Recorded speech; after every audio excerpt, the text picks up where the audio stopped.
Glad you are. Make sure you put your mic up there. Yep. Thank you. Good evening, everyone.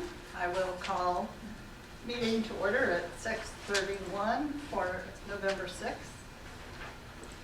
Roll call, please. Excuse me, I call to order and Pledge of Allegiance. Will you do this? Sure. Just put your right hand over your heart and repeat it. I pledge allegiance to the flag of the United States of America and to the republic for which it stands, one nation, under God, indivisible, with liberty and justice for all. Thank you.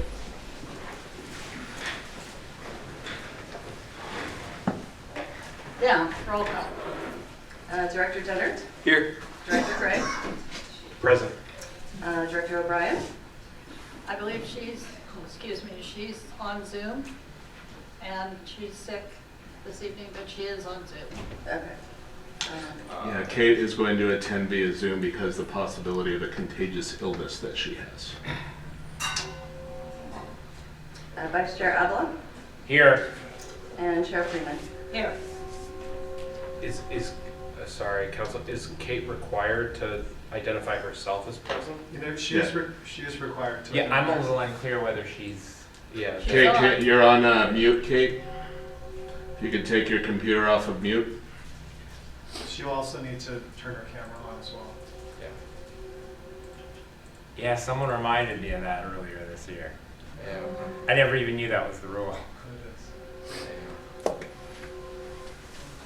I think you have to identify anybody else in the room with you as well. You gonna call her?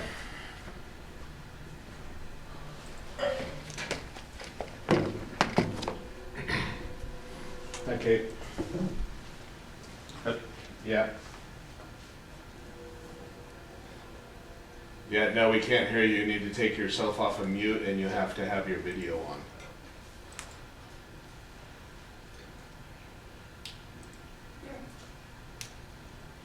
Okay.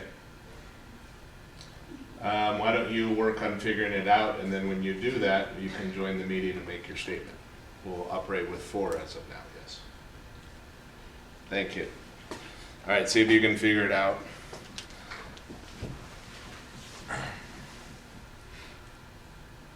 Okay, keep working on it. Bye. She can't. Shall I continue with the agenda? That will have agenda review. Any changes? Chair, I did want to apologize. We're still without a heating unit. Wayne assures me we're supposed to get it the next 3 to 4 weeks, so hopefully that happens and we will have heat again. So apologies to you and the public, and Wayne and the staff are working on it. So, and then we do not have any changes to the agenda. At this point, I will go to item 4, which is public statement on items that are not part of the agenda. Chair, if I could, we do have a public speaker that's waiting in the hall that's going to come, be our first public speaker. Okay. Pass your battery.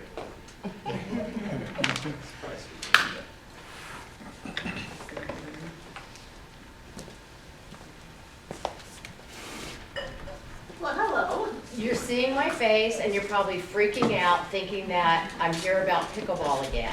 However, We are here about pickleball. congratulations! You are our Kathy? Legacy Award. Kate, Kathy, if you, we're on Zoom, so to get on the Oh, I'm mic. sorry, right here? Yeah. Come on, Turn on the inside. button there, yeah.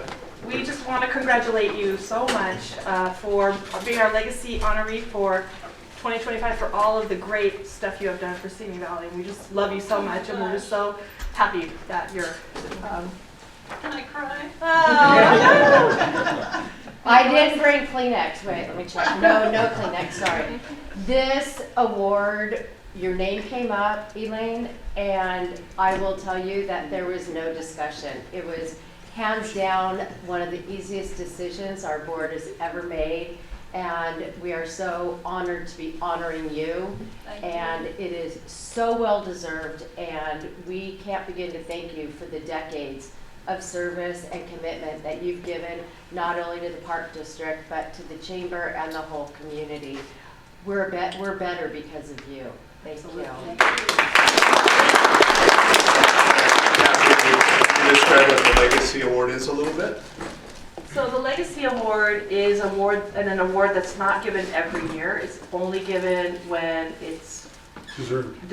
And I think there's only been 6 of them in the entire history of the chamber. So your name came up, and everybody was, yes, that's a no-brainer on that one. So we were just so happy that this person brought up your name. Who?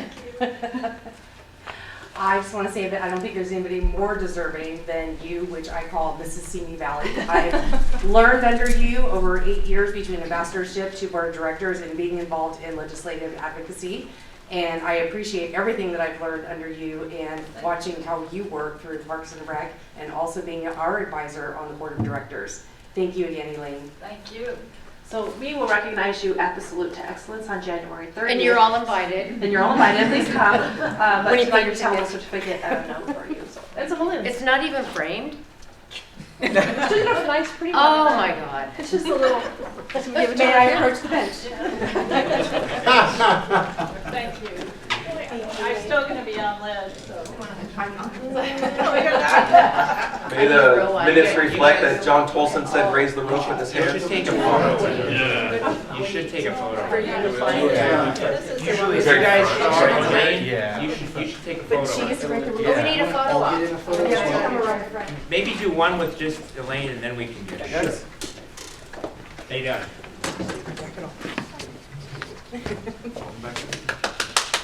Yay, glad he was here. Is your certificate? Hold your certificate.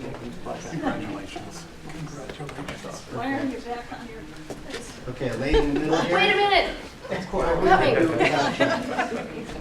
And then we'll get one with the rest of the board as well. Ready? 1, 2, 3. Fantastic. And then we'll get the rest of the thing. You must be pretty confident you took one picture. Oh, It's I gonna be took- great. I was taking throughout the countdown.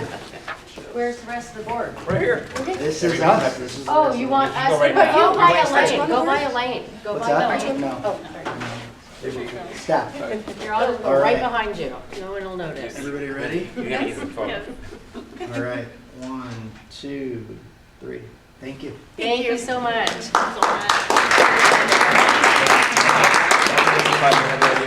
Congratulations. Let me just say that it's been my honor, it really has, to be part of this community for as many years as I have, and 43 years with the chamber, I think. It's just renewed. And so, Your dues are current, yeah. Okay, here we go. I really can't No, wait. even explain. I'm done. Here I am. Okay. Yay. Yay, Kate. I mean, Can when you I guys hear made me? this decision not to run, You missed all the excitement. yes, all these memories keep flooding back of years, you know, this meeting, that meeting, this dinner, that dinner. So I've been really blessed with all of those memories. So have we been. So thank So you. have we. I really, you're just so amazing. We're better off. I'm gonna cry. You're the best, you're the best. And we're glad we surprised you. Yeah, you did surprise me for sure. And thank you for letting us interrupt your meeting. Yes, sorry about that. Back to work, Thank you. back to work. Back to work. I saw you guys hanging out in the parking lot. I had no idea what was going on, but thanks for the surprise. I walked in here and said hello. She was probably totally wondering, why is he here? Bye, you guys. Thank you, guys. Chair, if I could, Kate, you need to announce the reason for why you're on Zoom, which is contagious illness, and then you need to identify anybody that may be in the room with you or not.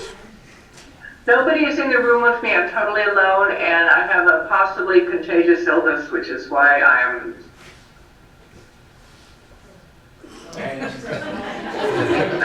And please Okay. please hope I didn't give it Okay. to you.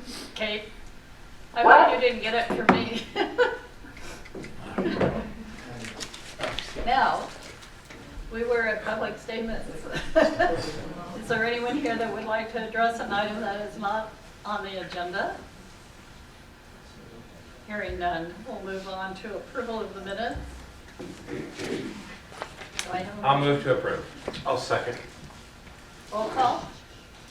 Director Jenner? Here. There, yes. I got it right the second time. Director Gray? Aye. Director O'Brien? Yes. Vice Chair Avila?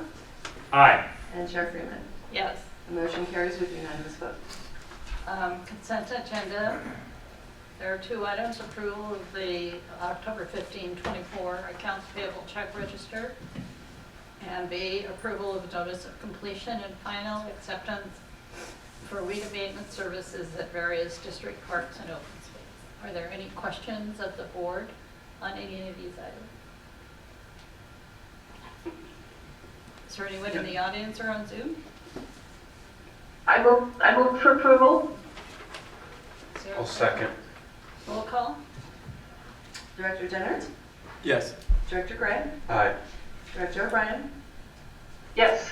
Vice Chair Avila? Aye. And Chair Freeman. Yes. Motion carries with unanimous vote. Presentation schedules and public hearings. We have a presentation of full-time employee of the month for October 2024 to Heather Ramirez, accounting specialist. Thank you, Chair and Board. Teresa Pennington, the District's Director of Administration, will provide staff's report. Thank you, Chair and members of the board. The full-time employee of the month for October 2024 is Heather Ramirez. Heather is the accounting specialist in the administration department. She's been with the district for over 1 year, and this is her first Employee of the Month award. The person who submitted the nomination stated, the accounting specialist, Heather Ramirez, has been working for the district for 16 months. She's done an outstanding job learning and performing the requirements of the accounts payable position. Most recently, she managed successfully through her first audit with no findings in her documentation, which is a great accomplishment. Heather pays invoices on time and correctly. She reconciles vendor account statements, proofs her work, and produces an accurate check register each week. In addition to the conscientious work she does, Heather's friendly, gets to know staff in all departments, provides support, and is always helpful. Heather's a great addition to the administration team and is deserving of recognition for her efforts. So congratulations, Heather.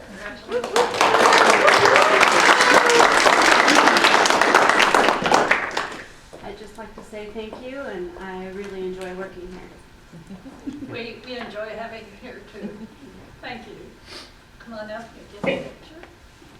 I just want to say I'm impressed with the audit report with no finding. That's like having a plan check submittal that has no plan check correction. So that's unusual when that happens. So that's great. Great accomplishment.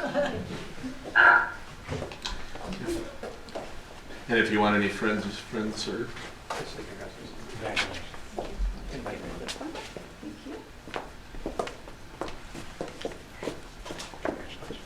Oh, it's for you.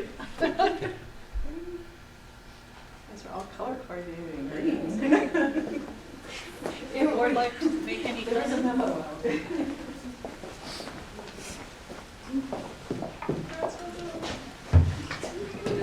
I'm just going to echo what Kate said. I was going to say the same thing. I love the no findings thing.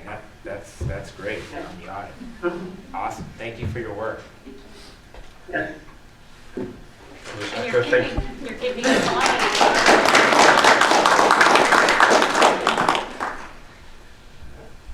I know that your expertise is numbers and financing and accounting, but I know that working at Park District is more than that for you. It's personal to you, whether you're enrolled in our classes and courses here. Sometimes during meetings, I see her and my sister walk by. Even if it's not at a park, walking girlfriend and Tulip, your dogs often, separately. One's in obedience school, I understand. I might have done some research before tonight. And but also your children being involved in golf, aquatics, all those different programs. That means I understand that you get the mission of our park district, and it's personal and meaningful to you. So congratulations. And Heather, I think Brian's particularly enthusiastic because you, Josh, me and Brian are all wearing different shades of green tonight. So it's kind of a big night here. Because of the Brown Act, I definitely didn't coordinate that. Well, for the Brown Act, everyone should be wearing brown. That's Thank you very much. Thank you for your work. Thank you very much for your work. Yeah. And with that, Thank you. Although to continue business, there is none. Go to new business. Review and provide direction on district's potential installation of interior and/or exterior security cameras at district park locations. Thank you, Chair and Board. Laura Bellantani, Recreation Supervisor, Sandra Salute, Recreation Supervisor, and Jennifer Santos all worked on this collectively, and they will provide staff's report. Unfortunately, I didn't prepare a poem tonight, so it's going to be a little bit more boring tonight. So we have this object up here. I don't know if you can identify it just yet, but there's a little part to why we have it up here. So I'll just give you the background. Most of you obviously hopefully have read the report already. But over the years, you know, the RSRPD has expanded its facilities and programs and services to serve the community's changing needs. And with that obviously comes with a little bit more of what we call security concerns. Or vandalism, theft, and we're requesting that obviously having the installation of security cameras at various district facilities and parks.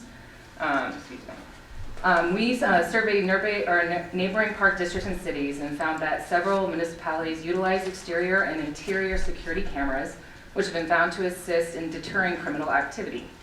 If criminal activity occurs, we found from local agencies that it also assists law enforcement with investigations.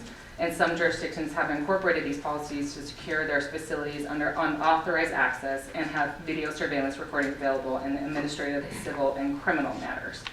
Currently, we have limited video surveillance in place. And while these systems provide some security, they do not offer real-time monitoring or the capacity to cover all critical areas. To determine how much the district would need to budget for the installation and operation of security camera systems, the staff, meaning us here, contacted multiple security camera vendors specializing in surveillance systems. The estimated pricing options range from basic camera setups to more advanced systems with real-time monitoring and data storage capabilities. Now there's a story behind this, and obviously Sandra can explain that. I'll tell a story. I like stories. So actually last Thursday morning, Eric, our maintenance worker, went to take our work truck to the store to purchase some items, and this was on the hood of the vehicle. And he was like, this is really strange, and we looked at it. It doesn't appear to have any damage on it, like a deer didn't run into it.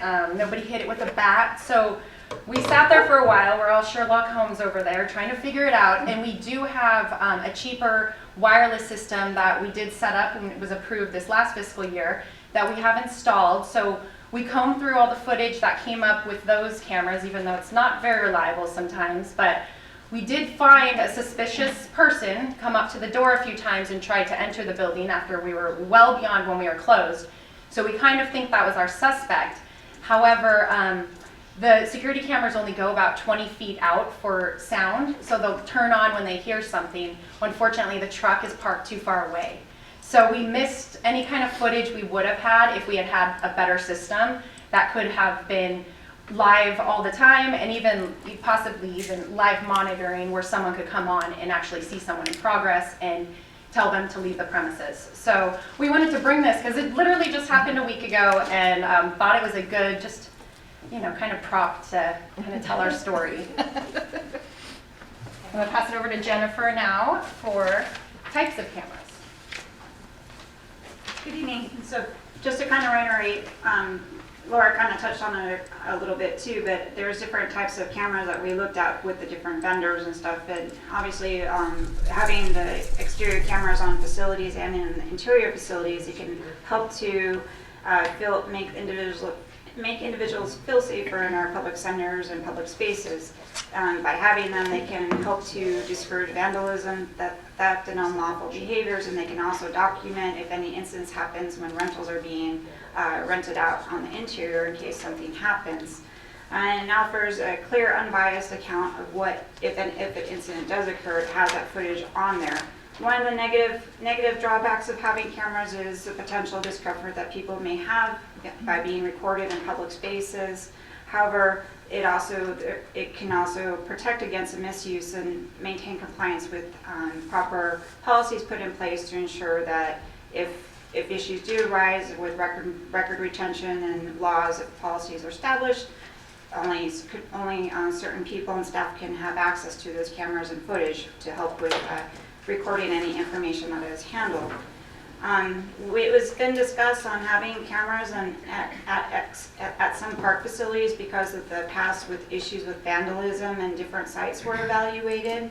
However, having cameras at parks that can have a potential of a high cost just because of lack of internet connection or installing the infrastructure. However, it can also be a benefit for problematic parks to, to help with having the cameras in place. And there's different types where you have cameras that can have a 360-degree view, or you have like what they call bullet cameras where they can record at a further distance. And based on the cost, you can have monitoring services and the different levels of technology in place. We also looked at about having, if we were to identify a park, one of the parks that we would recommend was Rancho Simi, which has been one of the parks that has been experiencing a lot of issues. Also, the Park District in the past, we've been utilizing temporary cameras, and we're requesting to have the board authorize us to be able to put it in the budget to purchase temporary cameras, which can be very effective. We've used them, and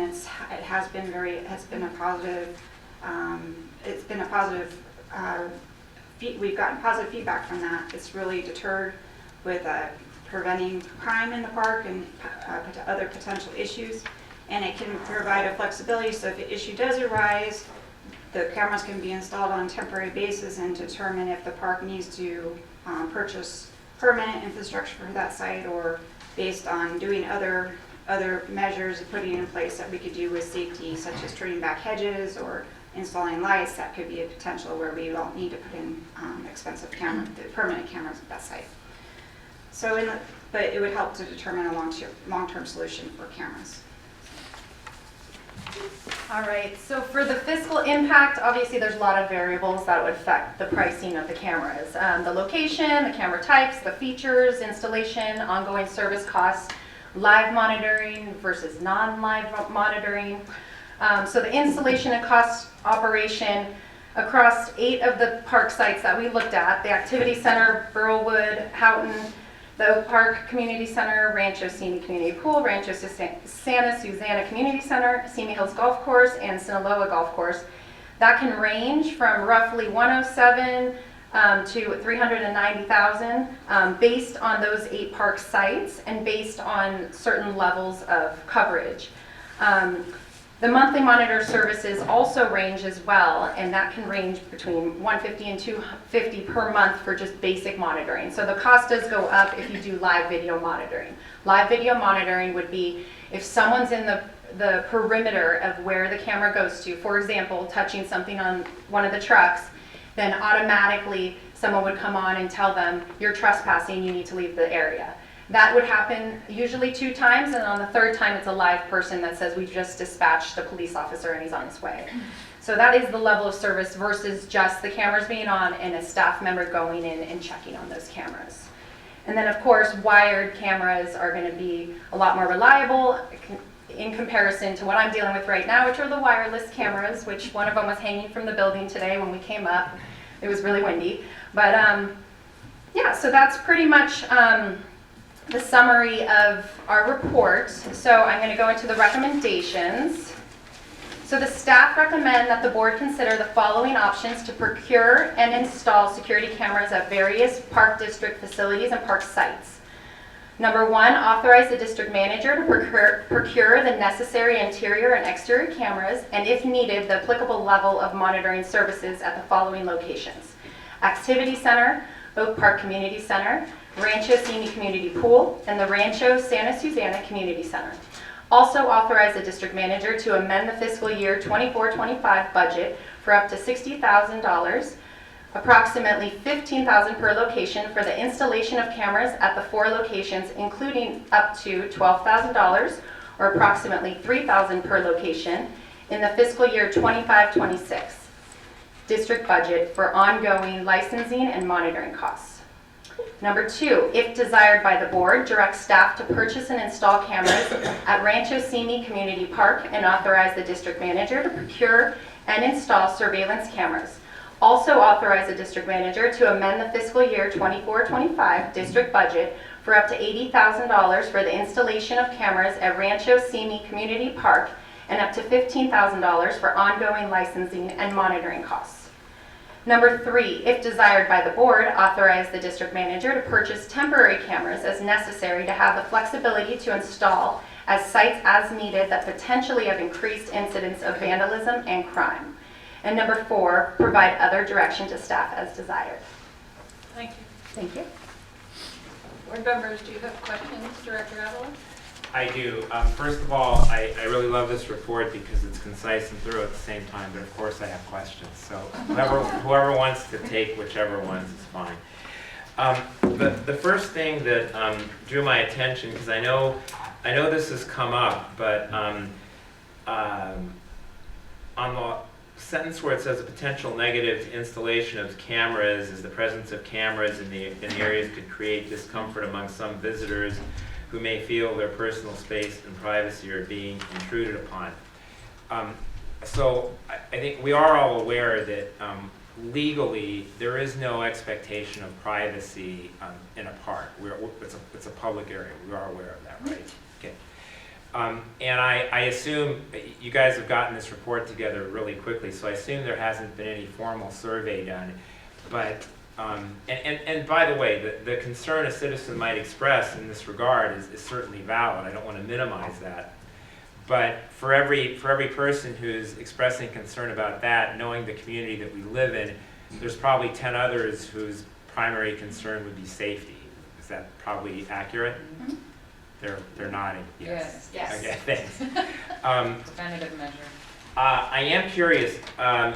Was Chief Rosales consulted as part of this report at all? Yes. Okay. And did we speak with Simi PD Chief Shorts or anything like that? No, we did not.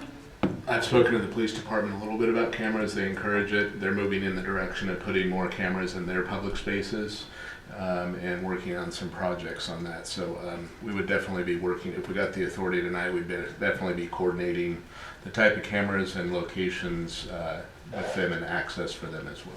Right, so this would be done ideally in collaboration with CMPD. Yeah. The idea here is because there's so many nuts and bolts and nuances and locations and design was to get the authority from you guys now financially and then to move forward with the team here and homing in on the details, which would include working with the police department on the design and the locations and access to the cameras and that sort of thing. I also wanted to mention just real quickly that these are up to amounts. I expect that the cameras may be less expensive than this. We did get some estimates from some vendors, and we got some estimates in here. So just want to let the board know these are up to authority. It could be, it's likely that the cameras may be less than, and the ongoing costs may be less than too. But it depends on the specific location. So it's a good transition to my last question. So when I'm looking at the part of the report that indicates fiscal impact, and then I'm looking at recommendations, there's areas like Barrowwood Teen Center, Houghton Recreation Center, the golf courses. They're not included as part of the recommendations. So just briefly, what was the process in terms of what was going to be included in the recommendation and what was not going to be included in the recommendation? I think we were looking at bang for the buck and how often we use those facilities, the likelihood and how many people are present and the staff we have there. So Burlwood's not a functional facility that's open 10 hours, 12 hours a day. So it was just more of a kind of a, not technical, but just of a cost benefit analysis on bang for the buck, how often those facilities are used. I would mention that we already have a camera system at Simi Hills Golf Course. They have a separate contract for that, and that seems to be working quite well for them at this point, as I understand. So that wasn't included for a new system because they already have one. And then those other buildings that were just, they're not used as much as the recommended locations are. So in terms of the locations listed under number 1 in the recommendation, and then also number 2 in terms of in terms of what community park to install recommendations, I assume those are locations I would assume one of the considerations was the safety aspect at those Yeah, locations. both the most people and the staff are there every day, after in the evening hours as well. This time of year, we have evening events at both facilities, so it was a number of people, security and safety of the staff, as well as the operating hours of the facility. And the Rancho Simi Community Park would be, again, because there are problems there sometimes. That's when maybe talk about these two things separately. One is the idea is that in the buildings and the exterior to the buildings. So at the community center and also Oak Park, we get quite a few people hanging around the building, so both interior and exterior safety. We'd expand the operations of the camera to exterior. And then the second one, yes, we have data on the incidents, graffiti and vandalism and different things. And Rancho Simi Park is pretty significantly ahead of incidents that occur at the other parks. Right, so it's a larger park and there's a larger number of incidents there Correct. compared to the other larger parks. Correct, yeah. Okay. All right, thank you. Director Dinner? For the active monitoring with a voice response, I assume that could do that, is that 24 hours a day? And then- That one we're gonna research together. We welcome your input. Voice response could, we'll talk about that on implementation. It wouldn't be our voices. Yeah. So we're listing that as something we could install. Whether we want to install it or not, we'll have to work on that when we get to the implementation phase. So. And any board input on that is welcomed as well. And then how does this address Frontier Park? Frontier Park is under number 3. So right now, we do have an installation at Frontier Park. So as something like Frontier happens, or if we get a particular park, say Burlwood or some other park that becomes popular amongst folks that want to commit crime in our parks, we can have those cameras and move them around to those specific individual parks as needed based on level of activity, criminal activity at the locations. And I So understand what you're Frontier's saying number 3. Yeah. about employee safety and number of users, but these aren't the parks with the most calls for service. I mean, Burlwood, we've had a variety of incidences. In Frontier, we had 5 calls for service in 5 days before. We'd say that these have chosen because of how many people use them, not necessarily calls for service, right? So number 1 is the use and the safety of the staff and more people at those. So the buildings and the exterior of the buildings is for that reason. We've also had incidences at those locations as well because there's more people there. Laura's had several folks at the Rancho Santa Su, graffiti, folks sleeping along the building there. Sandra obviously has a mirror here, so she's had some instances as well. So that's travel. The second one is strictly, the Rancho Simi is pretty much ongoing. It's been that way for a few years, and it is routinely our highest reportable site for calls for service and incidents that are occurring. So we're taking that. That was another kind of a bang for the buck thing. We can expand to other parks. We were thinking, though, in terms of a cost benefit, that is where the need is now. So. Not to say that we couldn't do it in other parks moving forward, and if you guys want to do that, we can. It's just obviously a matter of cost in those other parks. But Rancho Simi is, I think, about had double the amount of activity as our next closest location. Some of the other locations, Brian, like Burlwood and Frontier and all of those tend to come and go. Even those were quite a bit less in terms of number, like about a third of what we get reported at Rancho Simi. So even when we had a spike at those locations, it was still about a third of what we have at routinely and ongoing at Rancho Simi.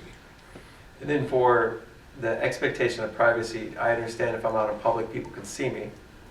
But is it an expectation that your audio is always being recorded in any park? Like when we say you don't have an expectation of privacy, if I'm standing outside the building, is it 24/7 recording my conversations? That's probably an option for us. I wouldn't see us having recorded conversation. I would see video only. That'll be something we'll work on. So I would see video only and not audio. When we're talking audio, they're talking about a motion sensor. If something goes, that the camera itself will yell you. It's not us listening to them. I would note another benefit of the camera systems is all these are tied into software packages now. So the rangers out in the field, in the buildings, and also if we decide to move forward with some, say, exterior only or park locations, we can view those cameras from an iPad or an iPhone or a laptop. So not only do you get the coverage in the park in the moment and get the recording, you also have folks that can be monitoring the locations from off-site. So that's a benefit of some of the newer camera systems as well. So. Well, I know that we're not discussing it yet without public input, but I'd have different opinions if I knew it was recording at all times, audio, or if it could be turned on at all times for audio without. Yeah, if you want to let us know what your opinions are now, that would be helpful. We don't plan to do audio. There's video that you can record 24/7, or there's video that is recorded based on motion too. So those were all options that we were going to look at when we talked to the different vendors. But if the board has any particular feelings about those particular nuances of how we use them, we would certainly like to hear those now. I'll bring that up after public comment. Then my last question for now is on the budget. Being that Rancho Simi's has twice the call service as the next place, and where's the next place? Rancho Tapo. And then I'm going to guess way down the list is the Oak Park Community Center, but it's on there. I mean, if Rancho Simi has twice as much as Rancho Tapo. Yeah, we're looking at Oak Park Community Center a little different because we have staff there and it's active. So we're kind of analyzing the buildings. That's why I think the title is kind of exterior at facilities versus exterior at parks. So we were kind of boxing that into two different areas. So. Well, the reason I bring it up is the Oak Park budget is in deficit. Would that part of this be appropriated towards the Oak Park budget? It would whatever be. Percentage. That would be. Yep. Some of their capital funding would be used for this at this point. They still have a capital fund balance, but as we do these kind of things, that will be drawn down over time. So their capital fund balance and then the yearly maintenance ongoing forever. Yeah, that would be added, and that would add to the fiscal challenges in Oak Park. Yes. The reason I bring it up is I wouldn't want to find out we don't have enough money for Frontier Park, but Frontier was subsidizing it. Yeah. That's all my questions. Can I had one thing I forgot to ask. Just briefly, live monitoring, is that preferable and why? The staff obviously is busy doing their own things at the time, and we're not up 24 hours, but if you have live monitoring, literally people are monitoring for 24 hours for us. So if they see something that obviously doesn't look right, they can make the determination and then contact us, but they've already contacted the authorities. So, and there's no delay. I think that live monitoring, we haven't talked a whole lot about it. It's going to be normally coordinated with the police department, so that if there is that activity and there's whoever's monitoring it, the camera company will probably need to involve the watch commander at the police department as well. So, and we haven't gotten down into how much more the cost of that is. So, I would prefer to start without the live monitoring, but I also take input from the staff if they feel it's important to have. I think they looked at that as kind of on the outside edge. There's some cool systems that'll kind of you can monitor in place. But you can pick different sites that are live monitoring too. It's not all of them.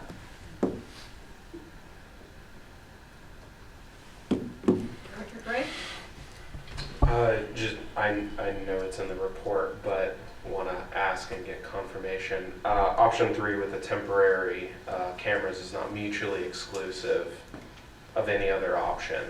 That it gives it flexibility is how I read it. So going with, if we were to exclusively go with option 3, it doesn't exclude 1, 2, or additional adaptation in the future? Correct. Option 3 was in response to, I think, some Director Dinnert's type of question, which is, what about Burlwood or these areas that may have, 7 or 8 incidents a year where we see a spike? But we could just do 3 and, run temporary cameras at Rancho Simi as well, as we saw direction there. So, yeah, that was independent of 1 and 2. If you chose to just use temporary cameras as hotspots presented themselves. I'll save my comments till after public comment. Director O'Brien, did you have any questions? Yeah, I have a couple of questions. First question is, I think I think it's probably true that for every person that's upset about being not feeling private, there's probably 10 people who are worried about safety. My question is, have we done any surveys of the neighborhood councils about how people feel about any of this? I'm just curious, have we done that? We have not, no. Okay. Do you think that might be a good idea? Or do you think that's overkill? No, absolutely, I think so. I think with item number 1, it's fine because I think it's pretty standard to have. We have cameras on this building already, for example. I think people are generally used to cameras interior and exterior buildings. So I don't. In my opinion, I don't think it's might be necessary for 1, but we may want to get a feel from the. We may want to get a feel from the community if we start putting them in exterior parks. Okay, good. That makes sense.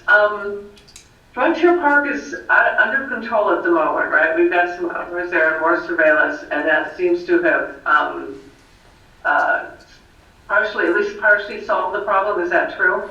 Yes, I just got a report on that. I've been reporting on that, but we have lights and cameras out there now, and I'm told we haven't had any graffiti incidents or vandalism or any incidents out there of late. So hopefully with the lighting and we'll be.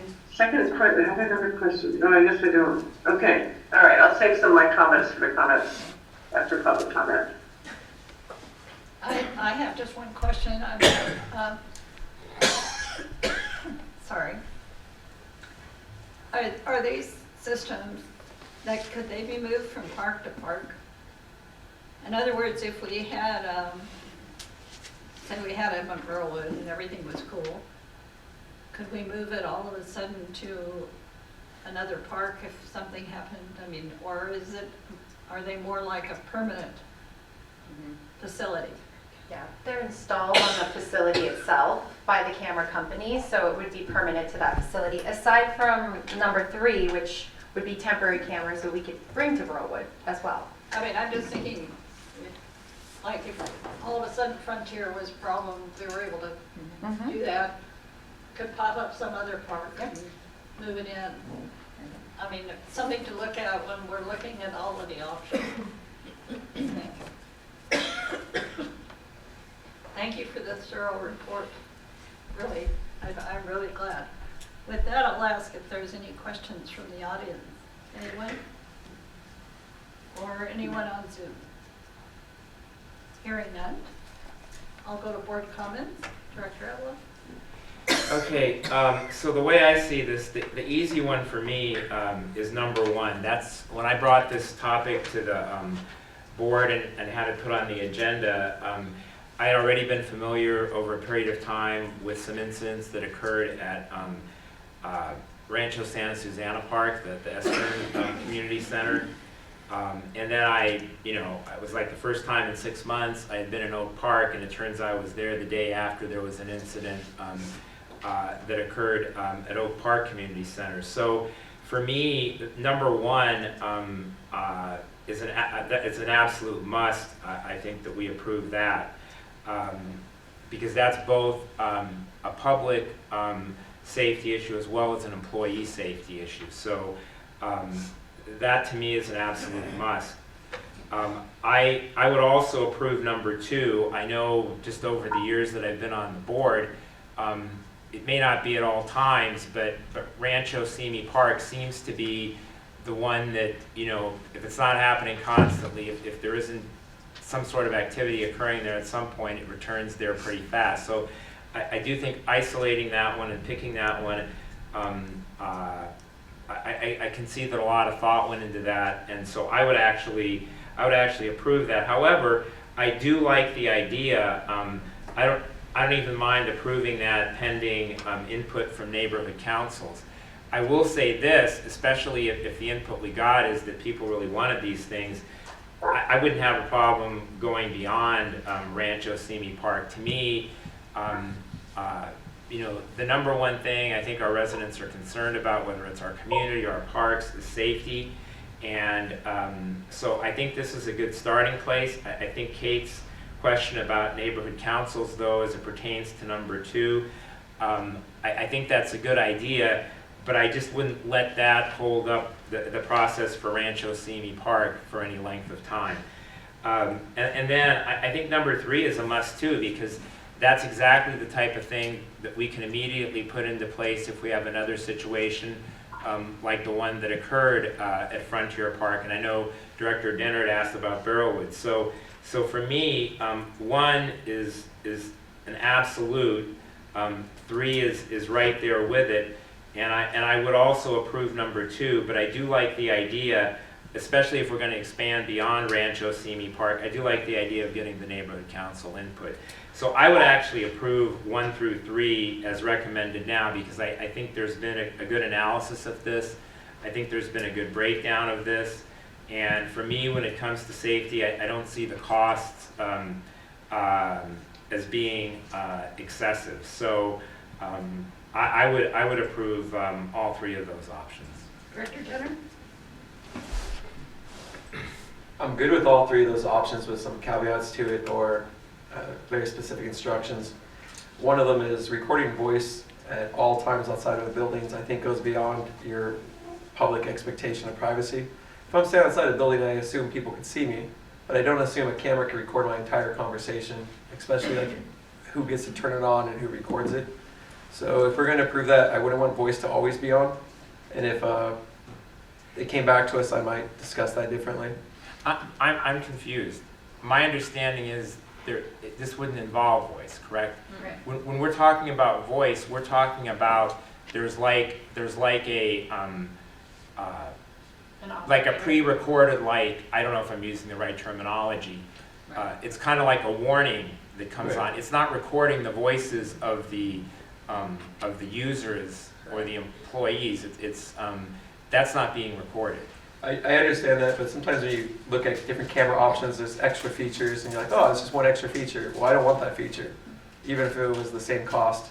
Now, if it's optional to add the voice in a specific incident, like Chief Rosales says, I need to record right now, that's different than just passively always recording voices in front of buildings. The next part to that is I wouldn't want to go to the neighborhood council, because if we go to the neighborhood council, we should also go to the MAC, and now we're asking for different government agencies and suggestions for the exterior of our buildings. I think it would add another layer of bureaucracy, and their answer is probably going to be yes, because as you said, our priority in our community is safety.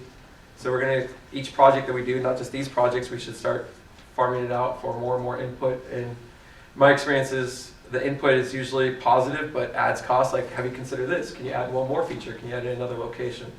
So I like that idea, but I don't want to go to the MAC or the neighborhood council for cameras in front of one of our buildings. Now, if it impacted the community outside of a park, I'd feel differently. And then for live monitoring, which is the voice warning, if we're going to go with temporary cameras under number 3, I'm not saying the current system, but if number 1 or 2 has that option, I would like our temporary cameras that can be moved to have that option if possible. Because I'm just thinking at Frontier Park, it'd be nice before a ranger gets there, people were warned if it becomes an issue again. So I do like that feature.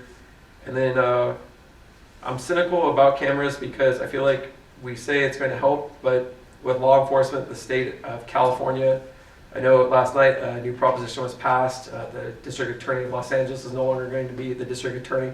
But you get a video and you're like, oh, well, was it $950? You know, like, we know who did it. Anytime you see a major crime in the newspaper, you could Google the person's name and see their long criminal record. So I'm just cynical that it's a solution. It will be after the crime is committed, and it'll be like, well, they committed yet another crime of vandalism, but, you know, do we actually pursue that? And by that, I don't mean law enforcement officers, but I mean the justice system. So I'm good with 1 through 3 with those specific things I suggested. All right. This one's going to be a little interesting for me because I'm the one against the 10, as we've said it. I think, well, I absolutely agree that there isn't a legal or anything expectation of privacy. I think there is, I don't know, something utterly American about privacy. I wish, you know, I don't think the founding fathers were remotely cognizant of what the world will become in the modern age and had no capacity to you know, necessarily include the right to privacy in the Bill of Rights or since then. And I also believe we do live in a generally safe community. We live in a great community, great city. Oak Park, the community of Oak Park and the city of Simi Valley are fantastic places to live. I know my grandparents moved here because it felt small and inclusive and was a welcoming place with great schools. And from my own personal bias, and I will say this is an absolute bias, I'm 6'2" and a man, so me walking through a park is a different experience than many other people when they walk through a park or a public space. But when I see cameras in a public space, I think I tend to go more on edge because I view them as absolutely necessary to be there. So then how I go from relaxed to unrelaxed, thinking, well, now not only am I being watched, but I need to like be hyper vigilant about my surroundings because these cameras are here for a reason, and I'm going to be more aware. And growing up in these parks, that has never been my experience in these parks where I felt unwelcome or unsafe, and knowing that is not everybody else's experience per se, but that is the angle and lens I come through, which I think is why I don't exclude options 1 or 2, and it'll be one of those, but I think that philosophy lends me to strongly like option 3, that I think in a moment and I'll expand on that, but option 3, having the flexibility, the capacity to adjust as needs arise, I think philosophically makes me feel more comfortable than kind of broad surveillance rather than targeted surveillance and having smart security that's trying to address, you know, the question of like, are we safe or do we feel safe? And I think option 3 can be a tool, if used appropriately, to really target issues of public safety, and gives us that flexibility and adaptability. And I like that it does give us, you know, if the need arises, to then expand to permanent installations at other parks, as mentioned. And I do think the advantage of the temporary sites is we can utilize many of these sites that we've already talked about, and those temporary cameras can find, and maybe my interpretation of what a temporary camera is different than others, but I'm thinking like the LAPD, like on wheels, where they move it out and they utilize it, and then they can move it, but they can also just keep it there fairly stationary. I want to do something that I'm going to regret because I totally don't like it when board members ask other board members questions. So I'm going to ask this and then I'm going to regret it in 30 seconds. On number 1, you understand that the primary purpose of that is for the safety of our employees and based on experiences that we've had at those sites for employees. I just want to make sure that we're all on the same page there. Okay, sorry, the 3 of you are standing up at the podium. I'm going to ask your personal preference. Do you, because it's one of those, it is, I would say, it would be silly to advocate for number 3 if we're going to come back in 6 months and say, all the options on 1, the employees needed this, and we just, I'm trying to choose my words carefully, we goofed around for 6 months with temporary cameras, and we needed the permanent ones anyways. Can I ask an earnest response from each of you? I know you've given your report. It is a great report, but I do want to... No, of course. I'll just let you know, I asked for cameras in the first 3 months I worked here because of the location of the Oak Park Community Center, how dark it is, how it backs up to the open space. And I left like committee meetings at 10 p.m., 11 p.m. at night to a black parking lot and hear coyotes howling. So I kind of also asked, you know, just so my family knows what happened to me if something happens. But also we're dealing with, I have several teenage employees and a few of them are afraid to work alone late at night. So we're actually now scheduling double employees for some of the shifts in order to help them feel safe at night. Yeah, the same is happening over at Rancho Santa Susana Community Center as well. And we're actually open a lot later on weeknights, unlike Oak Park. I do have one individual that usually closes the facility, and she actually texted me one night, I don't feel safe to go outside.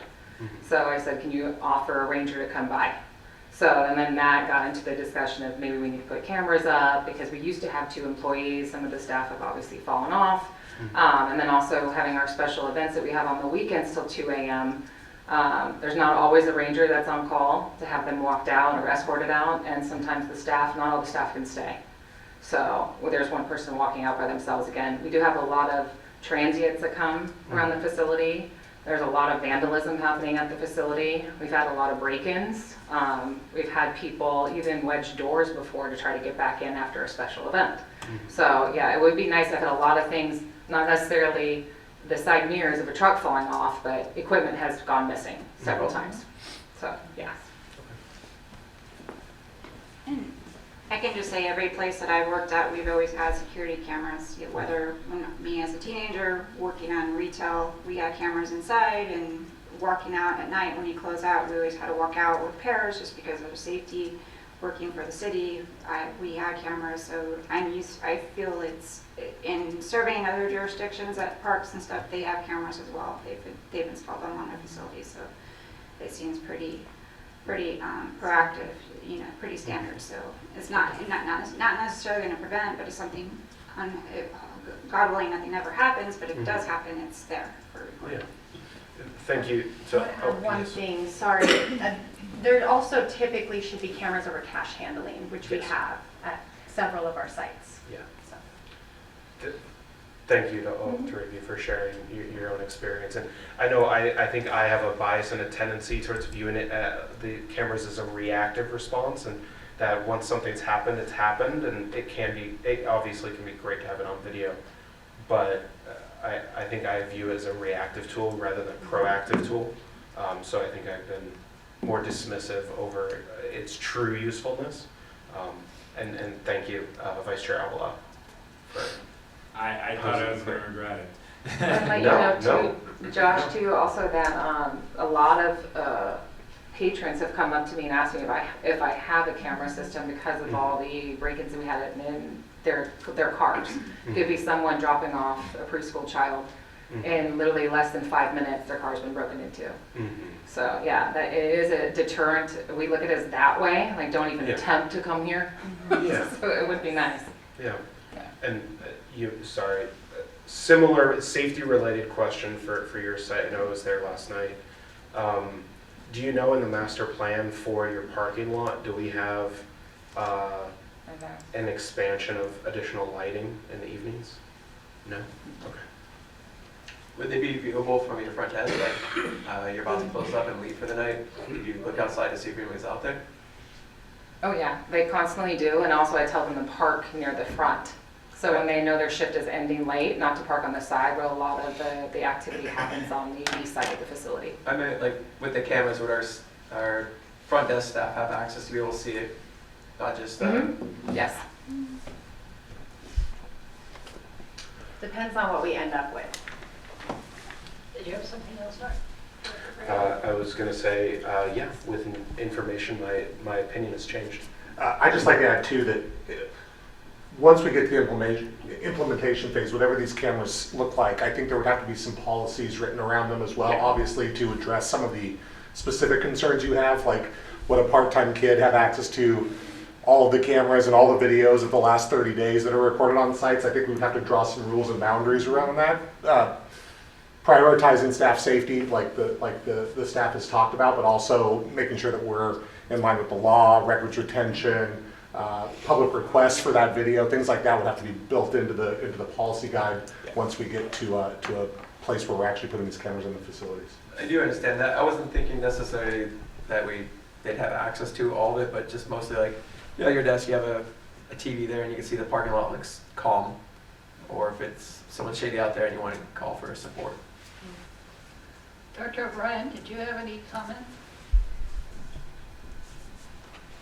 Hey, Kate? Yes, I am acknowledging people's, director concerns about invasion of privacy and uncomfortable feelings and having cameras out. I think that I'm in favor of 3 of them. And with number 3, where we have the temporary cameras, what I would like to see us do is say get X number of temporary cameras and randomize where we put them. Just temporary? Like 1 week there, one place, and 2 weeks or 3 weeks later, there's someplace else. But some that is unpredictable to the general, or that way, if people who like to commit crimes are looking for a park that isn't going to have a camera, they're never going to be really sure where the camera is one day or another day. I don't know if that would take an awful lot of staff time or if we could, or not, but I think that would be one of the really good reasons to have temporary cameras is that you could move them around at random and keep criminal element off guard. Having said that, I think all 3 are good, are necessary. Public safety that's one of the very few proper functions of government, so I think that we do need to find room in the budget to do this. So it looks like we have already, so that's good. So that's my opinion, my comment.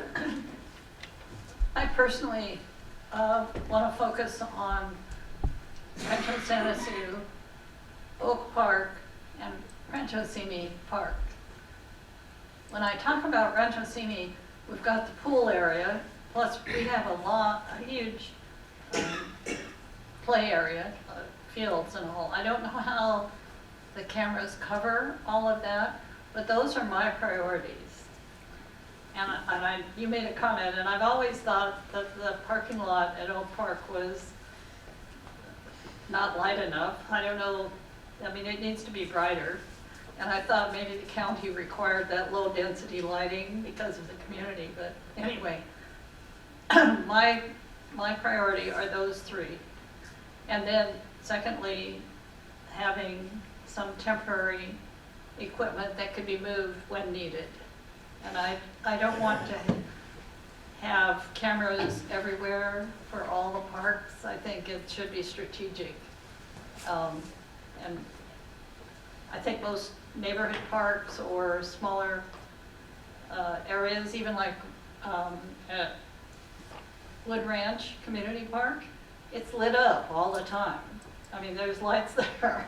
So it's not a problem. I mean, there's just not problems there. But anyway, my priority would be the community parks, Rancho Santa Su, Oak Park, and Rancho Simi. And then if possible, if the costs were not too prohibitive, having cameras that could be moved from side to side as needed. So Chair, are you saying you support all 3 recommendations? Right. Okay. Right, that's what I wanted to clarify, yeah. So if I could, it sounds like we have majority consensus on item 1 to move forward with that without any kind of public survey, is what I'm hearing. Yes. Sounds like all 5 of you are interested in putting cameras in or around the buildings at this building, the Oak Park Community Center, the Rancho Santa Su Community Center, and the pool. Yes? This building, I don't see the need. We already have cameras here already, so, all right. I mean, why do we need more? Yeah. But if you're going to get like an improved system, it would make sense. We're going to reevaluate this building to see if we can do a better system. We don't have cameras, for example, at the front desk, so if there's somebody at the desk that causes an issue or something, we put one in. We don't have any interior cameras on this building, they're all exterior. So I'm trying, I'd like to make a motion here, but I just want to make sure, right. So number 1, that's what I heard. Number 2, I heard that folks are interested in that with some more follow-up, but also I heard a split on community input or not on that, on number Yeah, 2. although I have to say, Director Denner kind of convinced me that, that, number one, it could wind up being unnecessarily more costly, and the other thing is he was saying that I was thinking is it could bog down the whole process, which is the last thing I want to do here. So I think it was a great suggestion that Kate made, but after hearing Director Denner's comments, I'm comfortable just going forward with number 2 as recommended. I'd be the third on that. You're okay? I'd be the third voice on that, yeah. Kate, you were the one that, I think you were one that expressed concern with moving forward with item 2 without some neighborhood input. I don't want to hold up the process. I think neighborhood input, time to actually conduct a survey with the neighborhood council. Can we take a month and do that, or is that too much? There's a majority of the board that trusts that the community probably would appreciate the cameras there, and they're suggesting that we don't do that, take that step. Okay. You know what? Okay, let's go with number 2. Then I'm okay with number 2, the way as presented. If the public handles that, I'm sure they'll let us know, right? I think they would let us know, and Kate, I think we could compromise as well for the temporary cameras. And I believe staff has already suggested they're going to do this. It's not only Chief Rosales, but CMEPD's input. CMEPD is hearing from the community. I think more about safety than neighborhood council necessarily is. That I think those individual stories we'd hear at neighborhood council are already going to be from CMEPD. And, okay. And just so I'm clear, for right now, for the purposes of what we've, I'm looking at you 3 and I'm looking at Dan. I'm trying to get everybody in here at once. Number 3 would serve the purpose of if we needed to move things around to problem areas that aren't covered by 1 and 2. So that would then incorporate anything else that may pop up. Correct. Like a Frontier situation, like a Barrelwood Exactly. situation. Barrelwood, when we opened the skate park, we had cameras there. We'd probably, it was kind of a rinky-dink system. We'd up the professionalism of the temporary cameras and the monitoring of that. So it would be an enhanced level of what we're already doing on rotating locations. So I'm prepared to make a motion. Can I? Yeah, good. I just had one more. Yeah. Item number 2 may take a little longer. We'll move on 1 and 3 immediately, but that one's going to take a little bit more coordination, as we've discussed, both in design. Elaine, you mentioned the vast area of it, but also coordination for what may be in store for the future for monitoring in the community out of the police department. So we'll try to do all 3 at the same time, but number 2, we got a little bit more work to do with some partners on that one. I just want to, for the future, and not get over enthusiastic having cameras everywhere. Right, that's not what we're saying here. No. I'm just saying, the board could look at some incident in the future and keep adding, or, and I just would not, personally, I think that's not a good idea for the community. Before I make the motion, I have one more question, Dan. Yeah. There were a couple things that, I think one of them we've already taken care of, and that was, I think Director Denner brought up some excellent concerns about going to neighborhood council, but I don't even remember what the other one was. In terms of any other input you have, as far as what we're going to get in terms of the types of cameras and all that, do you need that to be part of the motion at this time, or just these general? I think the motion is to authorize a budget amount up to a certain amount and authorizing myself and the staff to move forward with installation. If the board wants to see, once we get it narrowed, we could bring that back. So I would say 1 and 3 for sure. The staff and I can just run with that and get the cameras unless the board's interested. I could also let you guys know individually, and then you could bring it back if you wanted. If I made a motion, to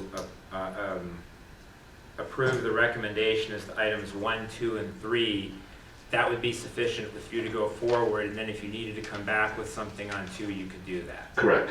All right. So I'm going to make the motion that we authorize the staff to follow the recommendations in items 1, 2, and 3. Do I have a second? I'll second that. Roll call? Dan, I have a question on that motion, but I heard the motion. That would include, as you mentioned before, Zach probably would come back to us with some policies, data retention, all that. Yes. Okay. Director Dyer, Yes. Director Gray, Aye. Director O'Brien, Kate? Yes. Yes. Vice Chair Avila, Aye. and Chair Freeman. Yes. The motion carries with unanimous vote. Thank you very much for your report. Thank you, guys. Thank you, thank On you. the Rancho Simi, sorry, on the Rancho Simi aspect, whoever follows up on how to do that in that whole area, I'd recommend, if it hasn't already been included, talking to the cemetery committee. I would say 15 years ago, there was a lot of trouble of people going through the cemetery and cutting through the park. And I know there were a bunch of Eagle Scout projects trying to mitigate that, but that was 15 years ago. So I think coordinating with a nearby partner to make sure that whatever we do doesn't mess up whatever they're doing, and vice versa, and we're collaborative, would be good, since I know they have heavy issues with vandalism as well. Okay. Thank you. Good idea. Maybe take a brief recess. Sure. We will go now to item 9B, approval of resolution number 2087 by the Board of Directors for the Rancho Simi Recreation Park District, approving the application for special grant funds. Thank you, Chair and Board. Wayne Nakaoka, the District's Director of Planning and Maintenance, will provide staff's report. This is a long three-part report, so I'm going to do it as quickly as I can. Chair Freeman, members of the board, construction on the Rancho Simi Pool Complex started in 1977 and was opened and dedicated to the public on June 10, 1978. Over the past 46 years, several upgrades and renovations have been made to the pool complex, primarily involving the pool deck, and the mechanical systems. A list of some of the more prominent improvements are listed in your staff report. I'm not going to go over those, but I thought you would like a brief history of what happened over the years. Due to the declining condition of the pool building, the Rancho Simi Community Park Pool Building Renovation Project was added to the district's 5-year capital improvement program, or plan, as we call it, for fiscal year 2022-23, and at that time, the probable construction cost of the project was estimated at $3.5 million. In 2023, the Park District was notified by Assembly Member Jackie Irwin's office that funding was available through the state of California's Local Assistance Specified Grants Program. On April of 2023, Dan, our district manager, submitted a letter to Assembly Member Jackie Irwin's office requesting consideration and submission of 3 Park District projects for grant funding. One of the projects was Rancho Santa Susana Community Park Phase 4. The other one was the Royal Simi Bicycle Pedestrian Gateway Project Phase 5, and the Rancho Simi Pool Complex Renovation Project.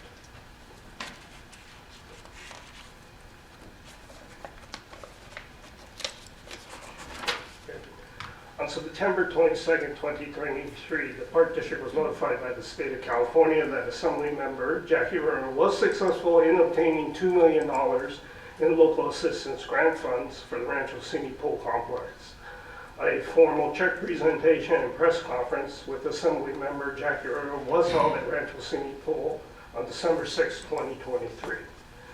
As part of the grant requirements, the state of California is requesting that the Park District approve a resolution acknowledging the approval of the grant application, and that the Park District will enter into an agreement with the state of California to complete the project. A copy of Park District Resolution number 2087 and the state of California grant contract is provided as Exhibit A. Over the past few years, the Park District staff has been working on a conceptual plan to renovate the pool building. This conceptual plan considers the future needs of our recreation department and provides better access and accommodations for the general public. A copy of the proposed conceptual plan that was prepared by staff is attached as Exhibit B.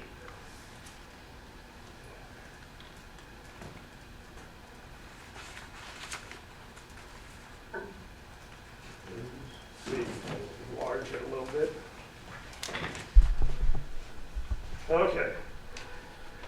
As depicted on the proposed conceptual plan, we are planning to construct a new building north of the existing pool building, which is, I know I'm going to get everybody seasick, but I'm going to try this anyways. Right up in here, which is just north of the pool building where the concrete slab exists. This building will contain a permanent office for the pool manager, which will be right in this corner so she can observe everything on the pool deck. A new office and reception area right in here. And what we call a combined bathroom, unisex bathroom right in here, which is required by law for any new improvements that we do since we are an agency. Contiguously north to the building will be this large storage room where the pool covers and the pool reels for the lane lines will be stored when not needed. It's a nice little complex, quite a nice little design. The existing pool building will be renovated quite extensively. What we have planned in there is a formal lifeguard and training room where the office is and storage areas. New public restrooms and shower rooms right back up in here. Completely renovate those so they're completely ADA accessible. We're planning to change and make the shower and locker room area a little smaller because they're not needed as much. Pool people say that most people change before they come to the pool building. In the olden days, most people changed at the pool building. As part of this project also, we're planning to take the leftover portion of the changing rooms and the vestibule in the front and construct right here, we're going to try to get to it, a multi-purpose room for teaching classes. The mechanical room itself will remain the same, and to that we're going to add, I just love this thing, a shower room for the lifeguards and an office for the maintenance area right in here. The maintenance guy out there has to keep a lot of logs and information for the health department. He currently does it over a bookcase. Make it a little more convenient to him. Probably the most notable change in the whole project would be the front entrance is over in here right now, which is kind of inconvenient. Dropping off and everything occurs in our parking lot. They have to walk completely around the building. What we're going to do is redesign this thing so there's a vestibule pathway, hallway right through the center of the two buildings, reconstruct the front here to put the handicap parking is in here, a new walkway, a new staircase, and in the corner of the plan, right below the balloons, right there on your plan or in your master plan is a conceptual drawing of the proposed entrance. It's quite a nice design. I think it would accomplish a lot of things. The other thing it accomplishes is our maintenance staff uses this area to load and unload chemicals, the pool acid and the chlorine. So this will keep everybody away from that area, allows recreation to use the whole facility, and it allows maintenance to get up near the building during the day without affecting their path of travel. To prepare the master plan, to submit to the Simi Valley for a master plan adjustment, we have to do that. Staff has obtained a proposal from Jones and Madhaven, architects and engineers. They are a local pool company that specializes in pool design only and pool complexes. They don't do anything else. Very good firm. We have used them before. They did the pump vault for us, and they did the recent pool deck renovation project. Jones and Madhaven fee to do the master plan and site plan for the project. They're requesting $45,000. A copy of Jones and Madhaven's proposal is attached to Exhibit C. It should be noted that this proposal is only for the entitlement permit documents, the master plan, the building plan, and the site plans, and doesn't include any of the construction working drawings, which will have to come later, so I'll have to come back to you again. Financially, there is funding in the district's budget for this year of $45,000 exactly to pay for the Jones and Madhaven's contract. It should be noted that additional funds above the $2 million that we're getting for the grant may be needed to complete this project. We do not know what the actual cost of this project is going to be yet. We're projecting it close to $2 million, but it could be $2.5 million. The additional funding has not been determined or appropriated at this point in time. Tonight, I am requesting 3 separate actions from the board. One, to approve resolution number 2087, authorizing the board of directors of the Rancho Simi Recreational Park District in Simi Valley, California, approving the application for specified grant funds from the State of California Budget Act of 2023 in the amount of $2 million to conduct the Rancho Simi Community Park Pool Building Renovation Project. The second action I'm requesting is to review and approve the Park District's proposed conceptual master plan for the Rancho Simi Pool Building Project. And 3, to approve staff's request to retain the consultant services of Jones and Mad Havens to prepare the master plan, site plan for the project with the issuance of a purchase order. And I know Dan wants to add a few words about the financial situation. Yeah, Chair and Board, what's driving this item is the deadlines from the state. So we haven't formally accepted the grant that Ms. Irwin was able to get us. We're thankful for that. But by the end of December, we're supposed to commit to accepting those grant funds. And we also have to submit a grant application. So that's what's driving this item is deadlines imposed upon us by the state. So we need to start showing some due diligence and some progress toward moving toward the project. Relative to the funding, when we actually submitted it, we did ask for the full $3.5 million. Jackie was able to secure $2 million for us.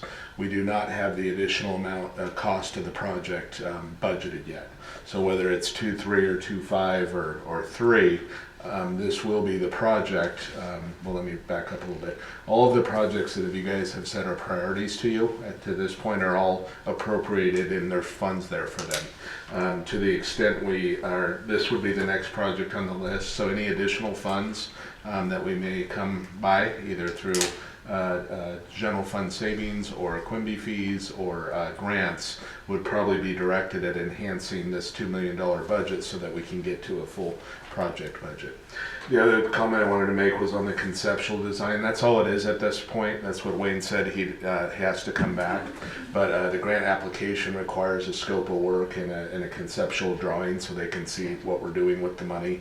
So at this point, the conceptual design is really high level. Wayne's done a lot of work in detail, but the board will have more cracks at the design as Wayne gets the planner in and we actually design the facility. So this is just to set a scope of work so we can submit a grant application for the $2 million, and then over the next year and a half, staff and I will be looking for other funds to enhance the budget for the project. And that concludes, but we are asking for the direction on those 3 items this evening or the approval. Questions? I have no questions. Director Denner? Director I'll save it for comments. Gray?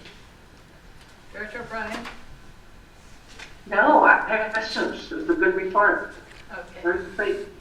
So I have a kind of a strategic question, I guess. We get $2 million next year. I mean, God willing, the money comes.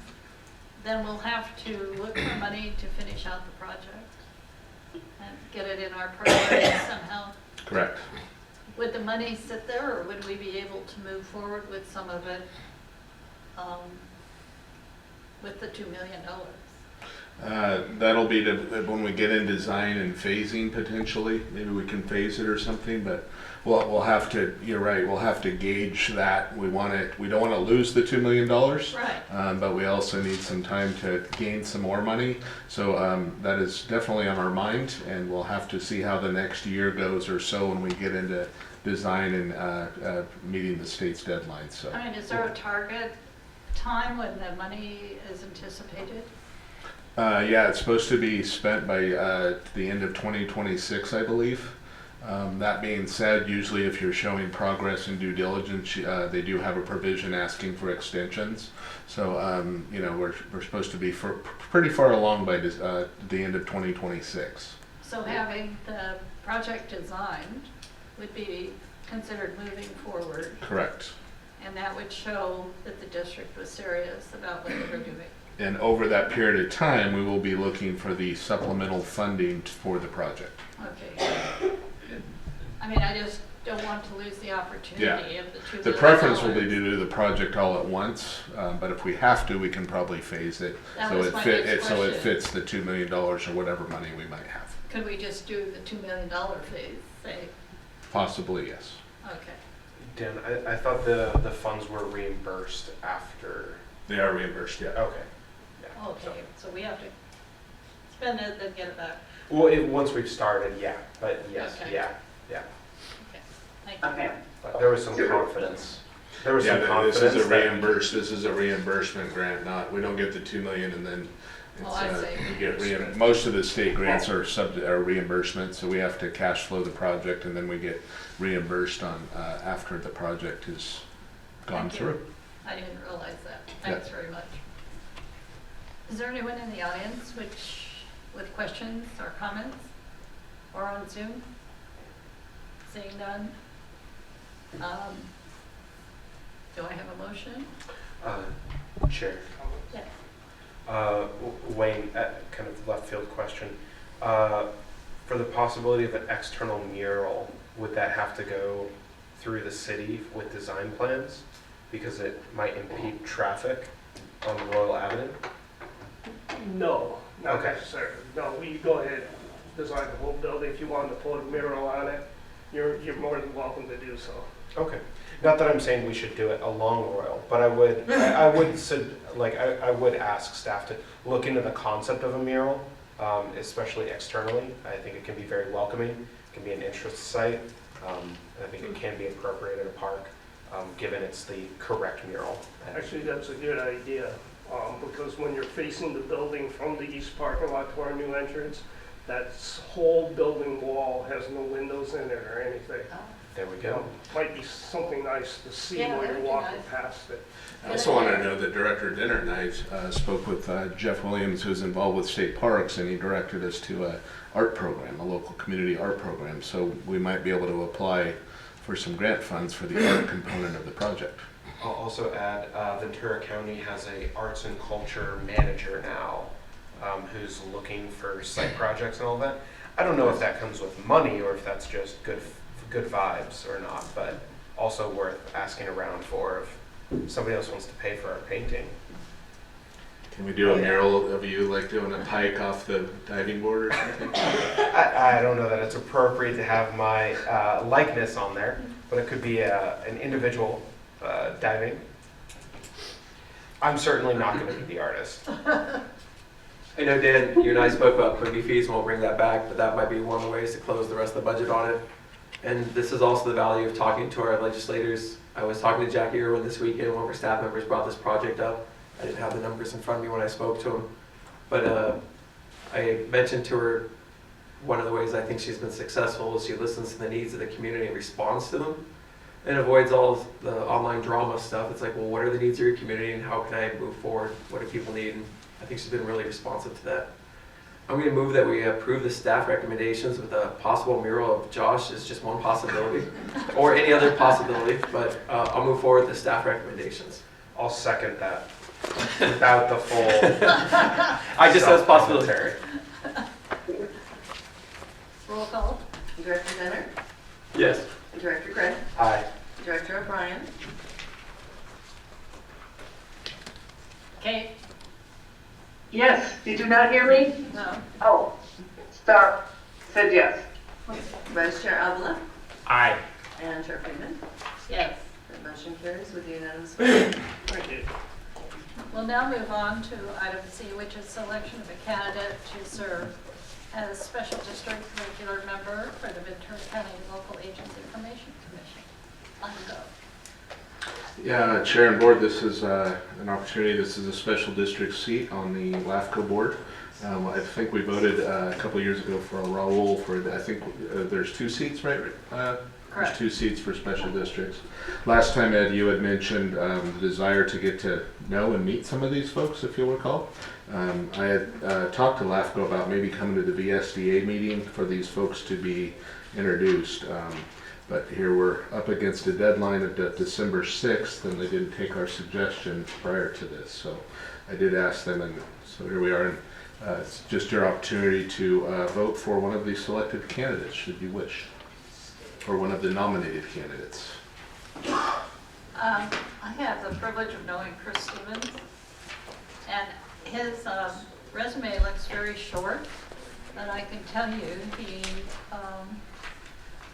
retired from the county as the community development director and planning director, serves on the Ventura Port District.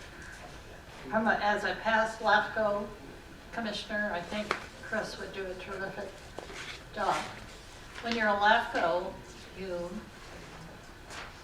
and an item, say, comes before you that deals with the special district, you are not to pay attention to the fact that it's a special district. There's no boundaries like that. But Chris is more than qualified, I think, to serve. I just wanted to comment. I think it's funny you said his resume is short, and yet I've looked at his background, and it seems quite, I would say it is very extensive. Yes. And, yeah. Do you like to make a motion? Yeah, I just wanted to indicate, I won't be voting for any of them because I don't know. I mean, I can't do it, so I won't be voting on any of them. I'm only reserving comment for I was leaning toward Hassan, but I can be swayed, because I don't personally know any of them either, but they all appear to be quite qualified. So. I doubt that the public has any comment on it. I was just waiting for that part. That's a good No, point. I don't. Yeah, you're right. I think you're right. Do I have a motion? Or is there any questions? Any public comment? Do I have a motion on this item? Would you rather someone else make a motion? No, I mean, as chair, I would prefer someone else make the motion. I'll make a motion to vote for Chris Stevens. Is there a second? A second. Thank you. Roll Before we call. call for the roll call vote, Josh, I know you made that motion. You said you knew his resume beyond this? No, I was saying I was laughing that Elaine said it might look small, but I would say it's extensive. I do not personally know any of the 4 candidates. And the Port District has been real involved with Ventura County Special Districts as well. Their general manager was treasurer.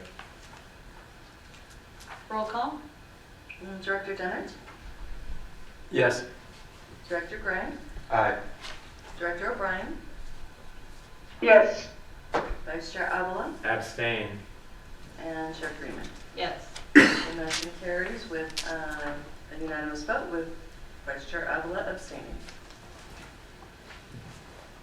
Next item is approval of California Special District Association bylaw amendments. Thank you, Chair and Board. As a member of the CSDA, our district has an opportunity to vote for, or required to, but not required. We have an opportunity to vote for suggested changes to the CSDA bylaws. Those changes are before you in your staff report, and it's your option to vote to approve these or not. Are there any questions? Chair, I'd be curious your perspective, but no, that we'll wait for comments. But, Dan, did you have a chance to review? Did you have any particular? Yeah, I think this is these are worked through their executive committee, and I know folks that are a part of that process. I would trust that what's being recommended here is things that need to be changed in bylaws. As you can see, they've done about 10 changes in the last since '96. So bylaws are meant to be updated, drafted, with the changing organization. So I mean, it I all would assume comes, I that, think, with the expansion of their membership, yeah. where they started out small and now they're well over 2,000. I didn't see anything in here that's a red flag to me. Is that similar to discussions that you and Director Dennert and I had about how there could be some updating due to our policy manual? That could happen too, yes. That needs to happen as well. Is there anyone in the audience who would like to address this issue? Anyone on Zoom? Do I have a motion? I will make a motion to approve the bylaw changes. Second. Roll call? Director Dennert, Yes. Director Gray, Aye. Director O'Brien,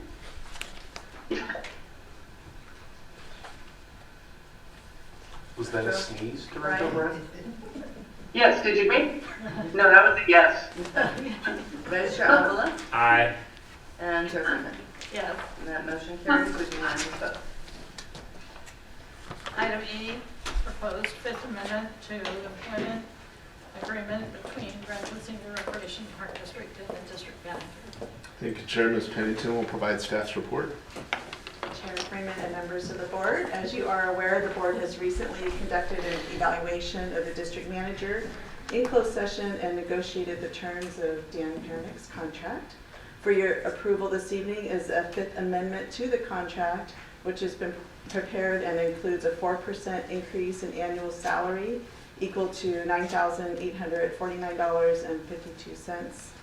and resulting in a total annual salary of $256,087.57. And we're here to answer any questions you may have.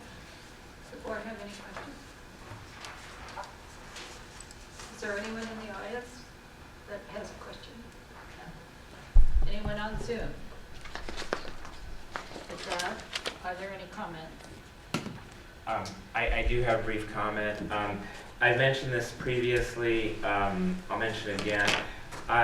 Just out of principle, I don't like the idea of the 5 days of district manager leave. It's something that isn't available to other employees. Having said that, it does not, that issue does not impact my vote. I just feel the need to mention that. Apart from that, I have really mixed feelings on this. I think we've achieved great results here at the Park District. I think for various reasons we've bogged down a little here lately, but it's excellent results. I always attribute that #1 to our outstanding employees, but the district manager deserves a lot of credit for that as well. On the other hand, I do continue to have issues with communication, trust, and morale. So that would be the other side of the coin for me. But I'll just leave it at that. Director Dinner?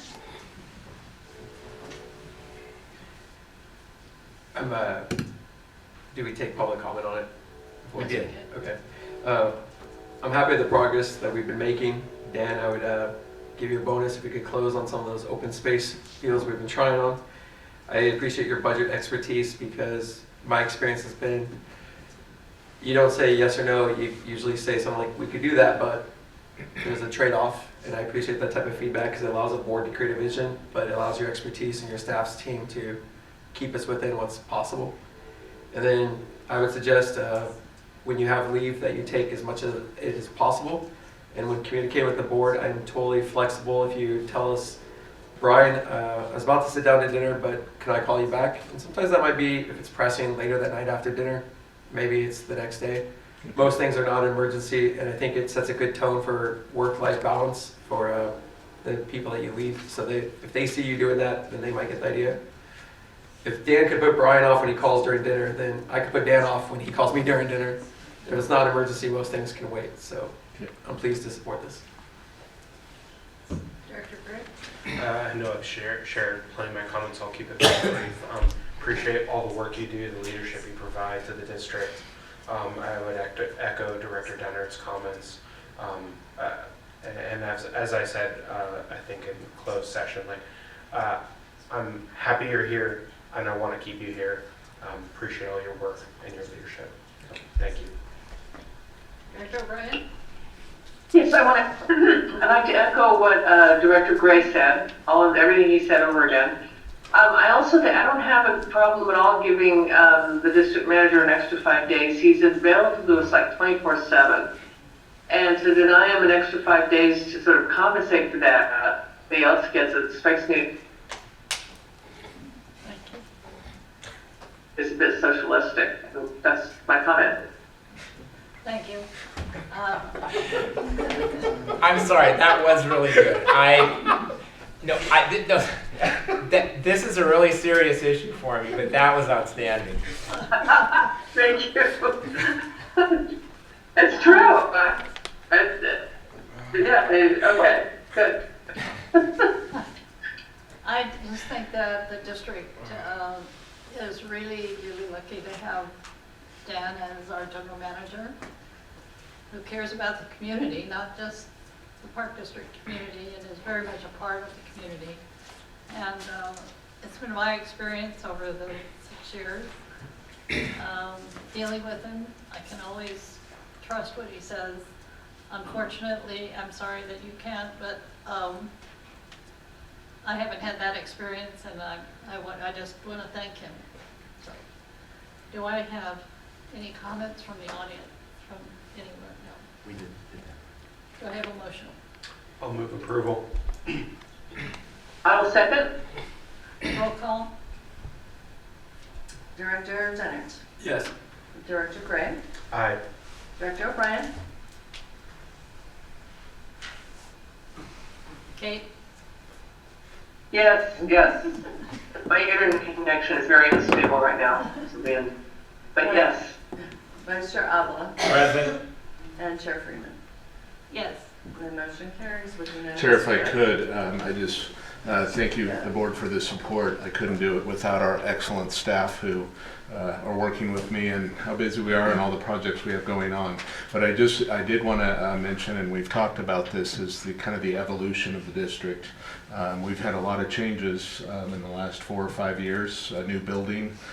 We've got a lot of exciting projects on the platform, and we've got a lot more continuous improvement to work on. I do appreciate the board's teamwork, the programming recommendations from you guys, and thoughts on social media and marketing and all of those things, the thoughts on projects and being really engaged in those and giving some real hard thought to that. So I just wanted to say, through the staff, and we'll have some more change, and change is inevitable, but I think we have a really good team in place. We have had a good team, and I think the staff and I are excited to see through develop the vision more, but also see through the vision you've stepped for us and get some of these priorities accomplished for primarily the community. So thank you. And thank you to the staff for all of your help. I appreciate all of you guys, and we have an excellent department head team, so I appreciate it. So that we don't adjust the minutes later, the vote was, what did you guys? Unanimous with Vice Chair Avila voting present. We will now go to written communications. Does anyone have any? I actually do. I'm not going to read this, but I'll just indicate that there was an email that I received through the district email from Michelle Shimp. She was one of the people who was here on the BMX issue. She was complimentary of my position supporting BMX. I think, in all fairness, I think everyone on the board is supportive of them, so I do want to indicate that. And then she also appreciated comments I made about things that her son Cade had to say. If I'm remembering correctly, I believe he is the one who came up with the Wood Ranch suggestion. So, I think we all appreciated his comments. That was nice of her to single me out. So it is a written communication. But I think we all had the same feelings that she expressed here. So that was the written communication that I had. Okay. Reports by board members. I'll start with you, Mr. Avila. Right. I want to briefly discuss something. I thought about discussing this during the district manager's contract, but I don't think it's just a district manager issue, and so I decided to wait for the board member comments. I think there's something that needs to be clarified here. And this has to do, and I know we're going to discuss this more when we talk about policy and board member contacts with employees. And by the way, Director Denner, I still don't know if I like the idea of a Thank you, of a retreat. But I, you know, I am willing to listen because it's not exactly a radical suggestion. Since a lot of, you know, agencies and companies do it. But I do think there needs to be some clarification. We as board members, you know, are entitled to express opinions that we want to express. We're entitled to ask tough questions. We can do that here publicly. We can do it privately. And having contact with employees and speaking with them is part of the process. And what really has concerned me here lately is we've made a lot of progress in the time that I've been on the board to opening up communication with employees, and somehow there seems to be now this tone of trying to dial that back. And when you, and I've done a lot of reading on this topic, and that's exactly the wrong direction to go when we have an acknowledged situation of a morale issue among employees. I mean, companies of all sizes, even large companies like Google and Hewlett-Packard, IBM, they're known for open door policies, and their employees appreciate it when when their board or CEOs communicate with them, and when they have a feeling of being able to, whenever they want, have an open door to speak to supervisors or speak to people higher up. We're not a military operation. I mean, chain of command is important to a certain extent, but what's more important is teamwork and getting along and hearing what everyone has to say. We have a great group of employees, and you know, I never understood the happiest place on earth, Disneyland thing. All I remember is I stand in line like for an hour and a half for a 3-minute ride in like 90-degree heat. I never, but you know, this is Rancho Simi Park District. This should be the happiest place on earth. And so we need to strive for that. And the way to do that is not to try to restrict contact, not to try to restrict dialogue, but we should be trying to expand it. And part of that goes to board member contact, but part of it goes just with employees talking to their supervisors and feeling free to participate. So I think we need to start moving this back in the direction we were going. And you know, I mentioned communication, and somehow I don't know if that's being communicated, at least to some. I know the overwhelming majority of employees I talk to appreciate it. They like the fact that I hear them. Most of the time we're just kidding around about things. I don't know how many times I'm going for walks and you know, maintenance workers stop, and they've actually stopped and gotten out of their trucks and talked to me for a few minutes, or they wave. That's all part of it, and that's part of picking up morale. We shouldn't be looking at restricting those things and closing doors. We should be looking at expanding that and opening doors. And I'm going to say one other thing on the board member contacts idea. It's really a win-win situation for the employees. It's an opportunity for them to impress, and I think anyone who's known me going back as far as they can go, I love being able to advocate for employees, advocate for people, see them advance, and it's a great opportunity for them to do that. But we also have to remember that it's the board that is the direct contact to the public. And so it's important that the board get a feel for everything that's going on, that they're fully informed, and that's an important part of it. But there's one other aspect to it as well, and it goes to the fact that, you know, sometimes we do have to ask tough questions. Sometimes there are uncomfortable questions and uncomfortable opinions. But it's always better, and again, I've done reading on this, it's always better if the staff member or employee knows that ahead of time, rather than just being caught off guard with it at a public meeting. So there's a lot of purposes that it serves, and that's something that when we have our new board together, I think we need to look at closely and think about as we move forward. I think it will help the productivity of the district, and I certainly think it will help morale.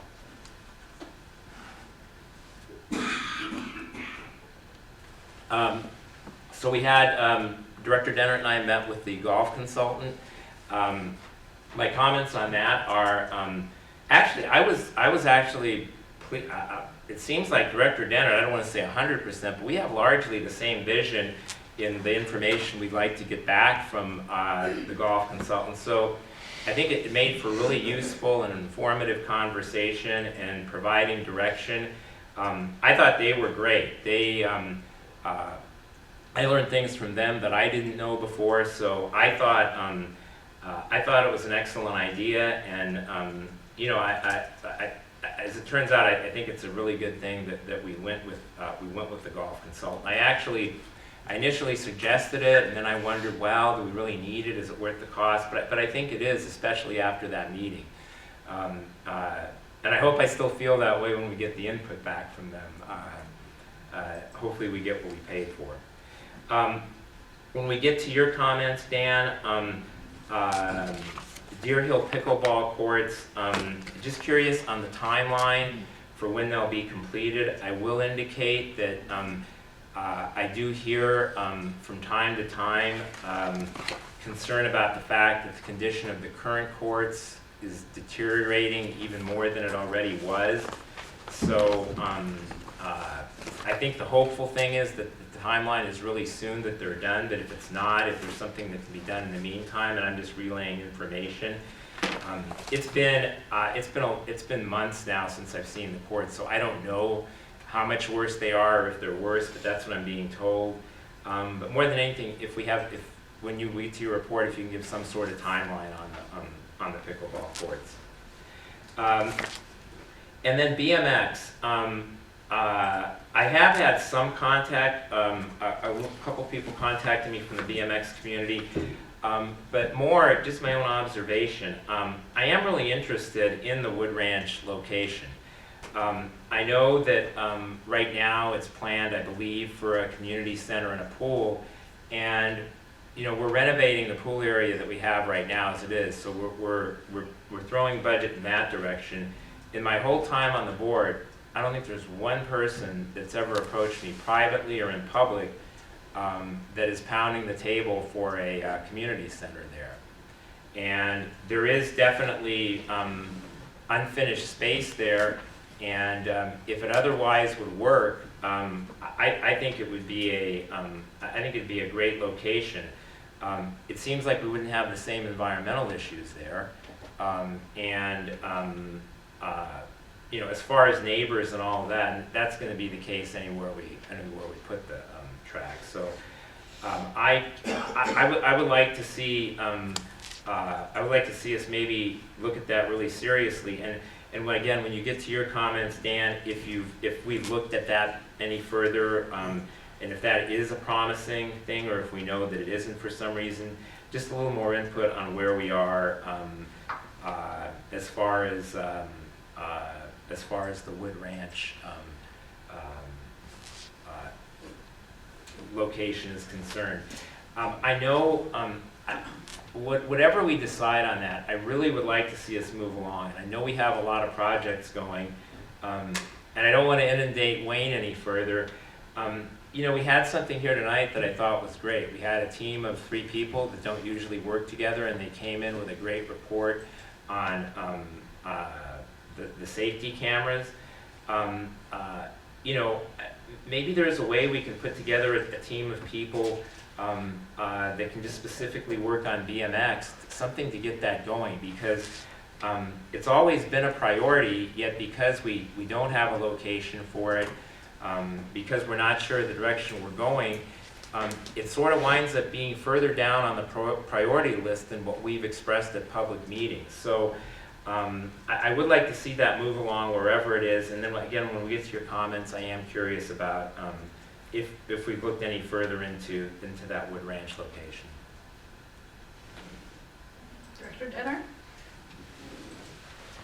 I had a couple of emails from parents after the BMX meeting, and I'm not going to read them all, but one of the emails I'll read a part 2. My son was beyond happy that he wanted to hear a speech. He had brought up a speech, but he wasn't going to read it. I asked him to.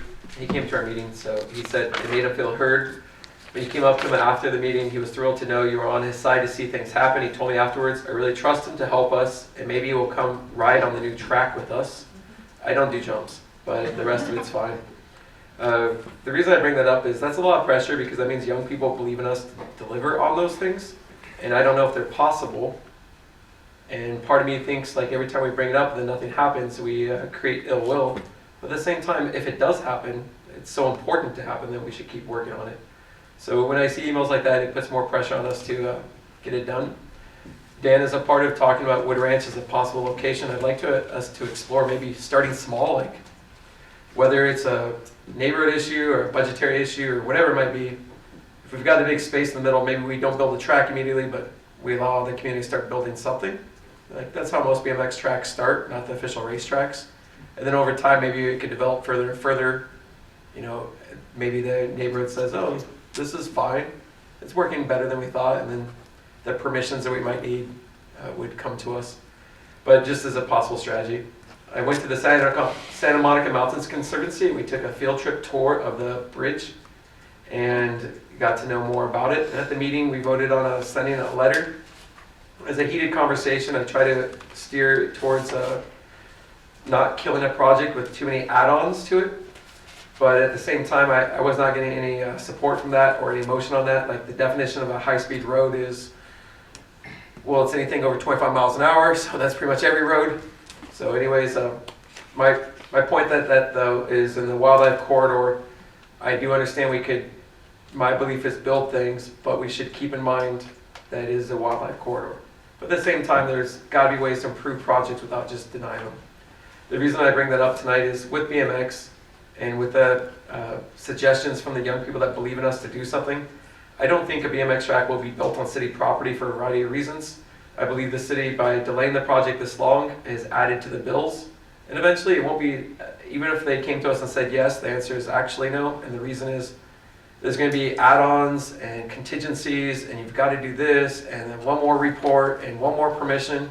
And then it's going to be sent to other government agencies, which will all come back with like, oh yeah, you could do it if you do this other thing. And I feel like it's going to be killed by the budget, even if we got the property. So with that in mind, that's why I'm asking about Wood Ranch to get started something maybe, or another location that we keep exploring, but just move off the city property, because I think it offers us false hope that it would get done. I've met with staff about the outdoor Bill of Rights, and we've gone back and forth. That's a vision document. It's not a very specific thing that has to be checked each box, but the outdoor Bill of Rights for youth leads to better outcomes for physical and mental health, which is one of our priorities. But I did agree with staff that they should be creative in implementing it, but we should definitely not make it passive. Passive, we educate people about it. Active is we use our tools to get it done. So as an example, the mobile recreation unit or after school clubs, it's not something that, might just happen, but we provide the resources, training, or just the vision document to get it done. But allow our staff to come up with creative ways to work on that. And I like the report that came out of that. And Zach, I know you, Danielle, who else worked on the report? Richard was involved as well. And Richard, the report was very good, and it was following what I wanted from that, which is not passive. People know about it, but we're going to help them get it done, and I like that part. With anything that we do as a board, I think there's a balance. There's not a perfect way of doing it, and the balance I'm describing is between micromanaging and then hands-off. I would say that neither of those are good, but there's got to be a balance between them. And so with the golf committee, I feel like I've been able to get my input on what I was looking for. I was able to provide some instruction, vision, but for the details, I know it's going to come back to us later, but I think that'd be a really good thing for a golf committee. Like maybe not all 5 of us giving very specific instructions, but if 2 people have a passion, they understand the vision, and then it comes back to us, if there are questions to approve, I'd be good with that approach. And then last 2 things. I know, Dan, you're going to mention the Deer Hill pickleball timeline, but eventually we're going to have a grand opening. We can invite some community partners, maybe the supervisor, play a game of pickleball, maybe challenge them 2-on-2, but we'll get to that a little bit later. That's it. Director Gray? Yeah, thank you. Like both of you have already described, I think it's been a busy time period. I met with the Garrity group around San Jose Plaza. Met with the golf consultant, and very much looking forward to their report and the work that comes out of it. I want to extend thanks to both Dan and Wayne. Had some constituent requests around Rancho Tapo, specifically the parking lines. I know there was a lot of concern, especially around parents who are there in the daytime with very young children, and just the overall appearance of the lines were completely faded, concern about appropriate parking and just the overall appearance of the park. And I know, Wayne, I'm not sure if I already shouted you. Did I do this last time? Is that? No? Okay. I wasn't sure if I'd already said this. But I do want to say, like, I know the parent who specifically reached out on behalf of a group there was absolutely thrilled and overjoyed that, like, basically they reached out to me, I reached out to you, and then, like, the next day, you all had repainted a bunch of those lines, and they were beyond thrilled. And I was told by the person's spouse that this dad was going around to every, like, parent who was also at the playground, bragging about the park district, how efficient it is, look at all the good work they did. So I just want to show that not only was it appreciated by the people who requested it, but now we have additional people going around saying how great the work is, how great Rancho Simi is, and also another kind of community ear who is very excited wants to be an avenue for any complaints or any concerns, and look how responsive the park district is. If there's a problem, just let them know and they'll get it done. So I think that was huge. I know that also caused questions around the splash pad, which were adequately answered for what makes sense for the splash pad at Rancho Tapo. But I know that meant a lot to that parent group as well, that it was quickly addressed and discussed. Also spoke briefly at the Seventh-day Adventist about Rancho Simi and promoting a lot of our programming, our facilities, opportunities to engage in the community, and answered some general questions about what Rancho Simi is and does in our community. And overall, fantastic response from that congregation. In the last 2 weeks, I also attended an earthquake workshop hosted by Dr. Lucy Jones of Caltech, who's considered the regional expert. Yeah, she's fantastic, also terrifying. Not as a human being, but in terms of the information she provides and the doom that comes with it. But in conversations afterwards, I did converse with the director of the LA Chamber, as well as Dr. Jones, about potentially coming out here to this area and generally eastern Ventura County to examine specific impact that a large, I guess, the big earthquake that will eventually come, and what it would do to our region specifically and the impact it would have. Because the expectation is, for anybody not aware, in the event of a big earthquake, you shouldn't call, you should text. You'll have about 4 hours of backup power before you have the potential to lose communication. In the event of a big earthquake, it could be up to a week to 10 days, and you'll have to survive in your small niche community with limited resources and whatever you have. And one of the big concerns that I brought up to them that they said we should do a special meeting for Eastern Ventura County was they've suffered it in Chile. They had a big earthquake, communications cut off, emergency response people are cut off because of collapsing freeways or different networks, and then fires start. And I said, well, what if that happens during the Santa Anas? Nobody can reach here. Nobody can take off earthquakes, and then you have, 500,000 people all within threatened fire zones and no capacity to put out a fire. You're talking about, the major catastrophic event of our time. Is there a plan for that? And they said, we should talk. Josh, my last comment was on pickleball, man. I'm not done with my comments yet. Okay. It's not done yet. I'm saying there's hope. They want to have a conversation.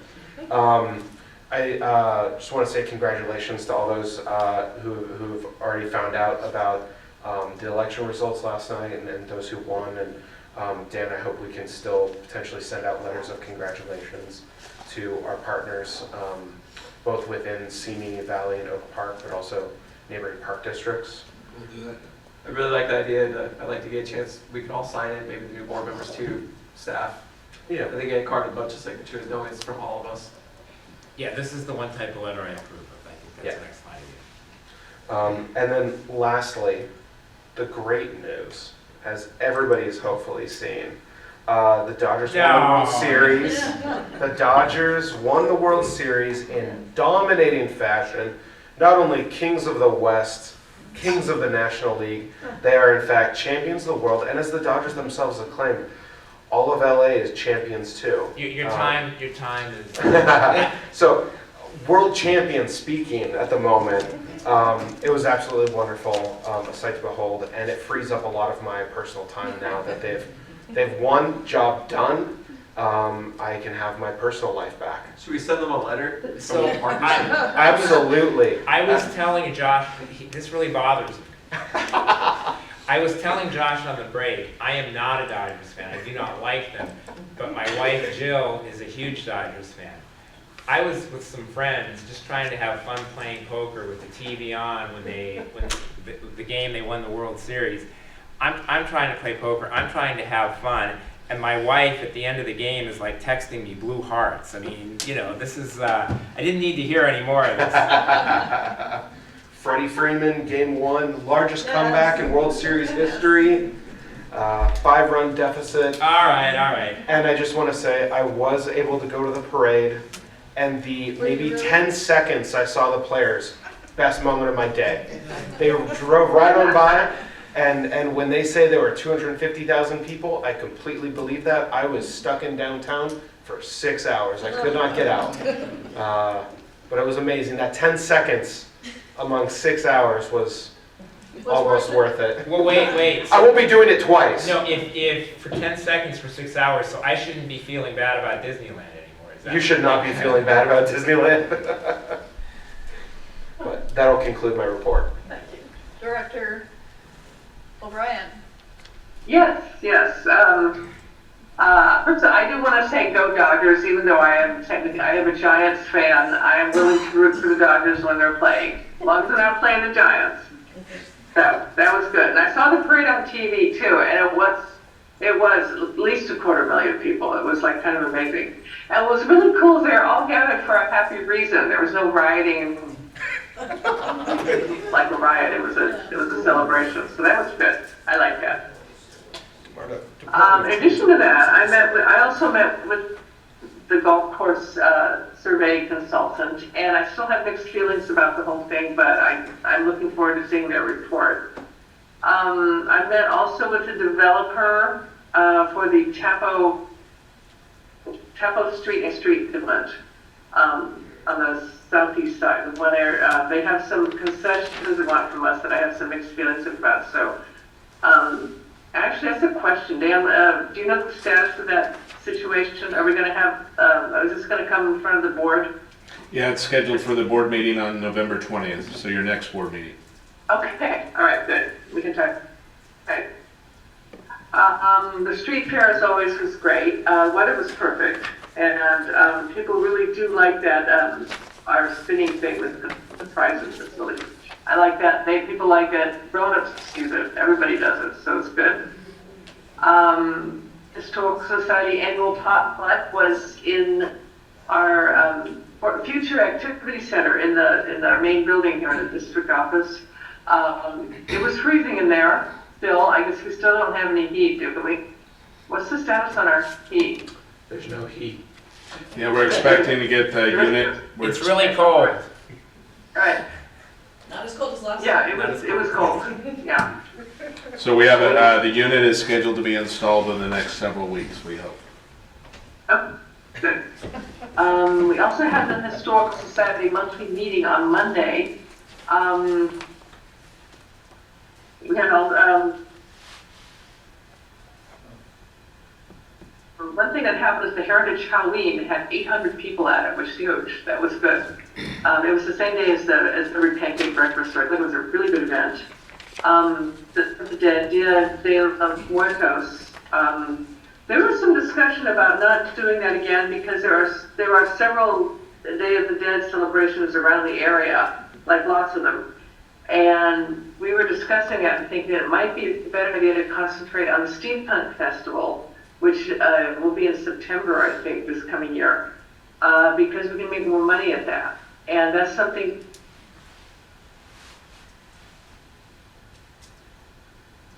I didn't like your response like Deads or celebrations are very similar, but steampunk is specific.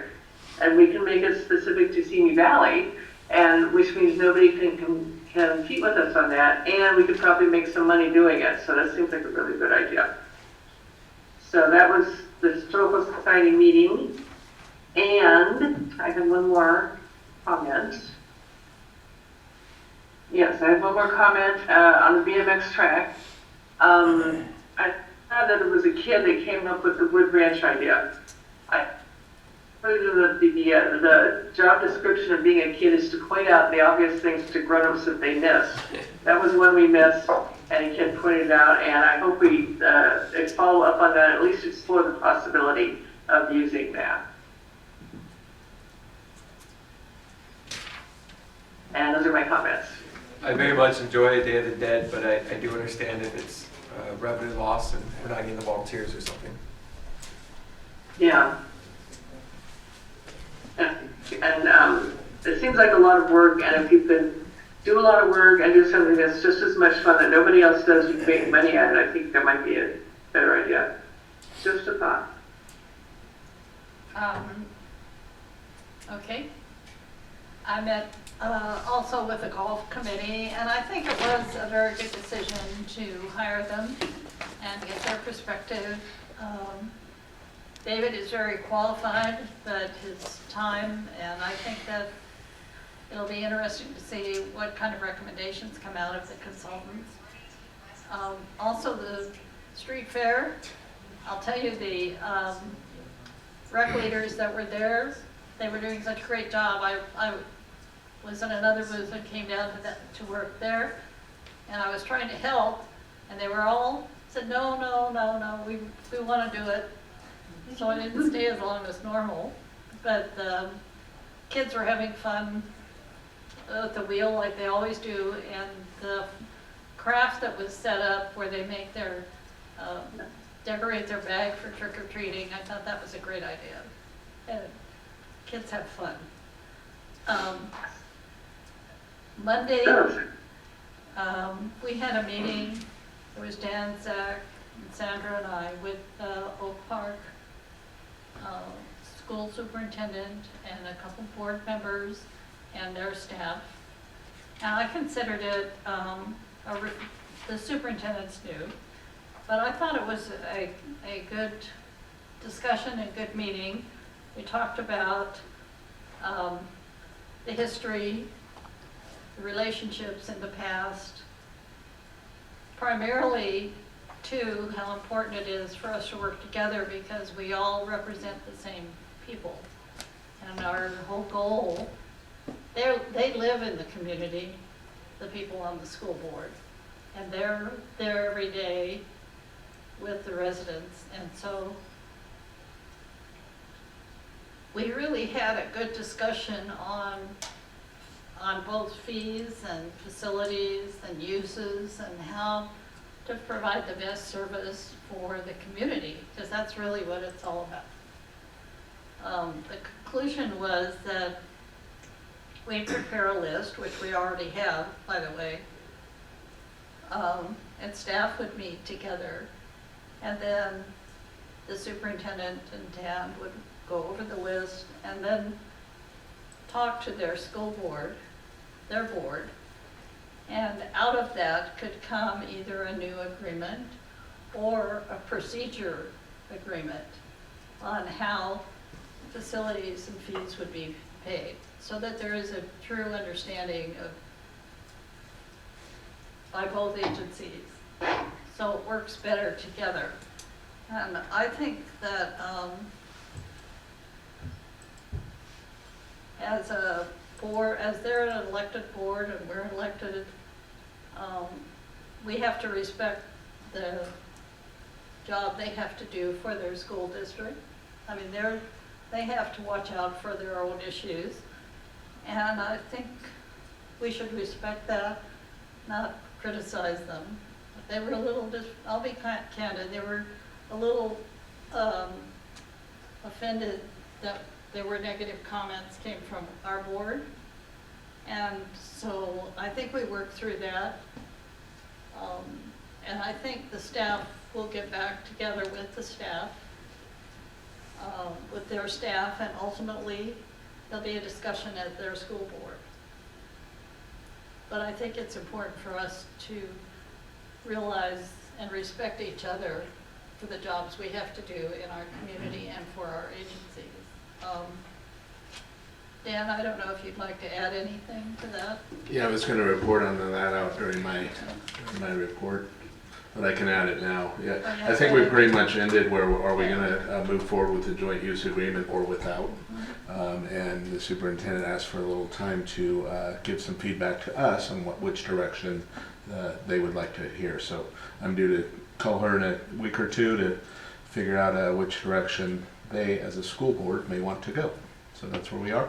And once I know that, we'll either be working on a joint use agreement with them, or we will be proceeding down a path, like Elaine said, where we have some kind of procedure in place for and a fee schedule for charging each other for whatever uses we might have. Right. Yeah. I think it was a positive, useful meeting. And I invited them to come to November 14th to meet Eric. And I told him that he was a past school board member, which was a positive for them. And anyway, I think it was time well spent, frankly. Well, I appreciate you going. One of the reasons I thought you'd be good at it is to have reconciliation and bring people together. I don't apologize for my comments because I try to be patient, and I think I was taken advantage of in being patient by 6 years of saying, oh, we're working on it, but finding out I don't feel like that was true. And if somebody would have said they didn't want to do it, then I could take next choice or action. But 6 years, and I mean, Ed knows I try to be patient, and usually he says I'm being too patient. I spent 6 years just waiting on a response, and it was like, well, we have a new superintendent. And that was, three superintendents. I think we should start fresh right now. Yeah, I agree. Use this meeting as a kickoff to a positive resolution. Yeah, that's great. And I also want to say one other thing in defense of Director Dennard. I do specifically remember one Oak Park Committee meeting where what they're accusing him or us of, Director Dennard was on the receiving end of that. And so it's a little unfair to say that we were throwing negative comments around, because I know it was being dished out a little to Director Dennard. So I think in fairness, it went both ways. And I think criticism is fine, and I'm willing to take criticism, and that's fair.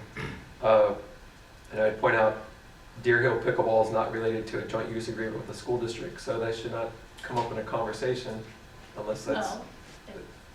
Now, if we're talking about using the courts, but that's different. So either way, I'm optimistic that we can make progress for the entire community, because I think it'd be good. I'd point out, if we don't have a joint use agreement, then our current rules are we should be charging them for all sorts of things that I don't think we should charge them for. So of course they would say, well, the current situation where we only charge you money and you don't charge us, that's what we prefer, but that's not just for the entire community. That's all part of the list. Oh, that's good. And I think perhaps the superintendent will be surprised at the list. My sense was she probably didn't have the greatest understanding of everything. So, I think it's going to be helpful. I think it's going to work out. I appreciate the approach. Okay. And I want to make a comment about Director Evelyn. There was a book called Management by Walking Around. It was a really good book. And it does deal with management and relationships with employees. And I think that's very, very important. The other thing that is worth listening to, if you get an opportunity, is some of the seminars that were, or breakout sessions that were given by CSDA on the relationships of board members with employees. It's not restrictive, but it's very insightful and helps the organization run more smoothly. So in your efforts, I'd appreciate it if you take the time to do that. And that's the end of my comments.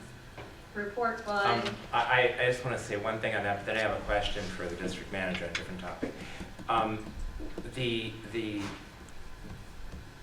Everyone's in agreement. The big issue here with our staff and our employees is morale.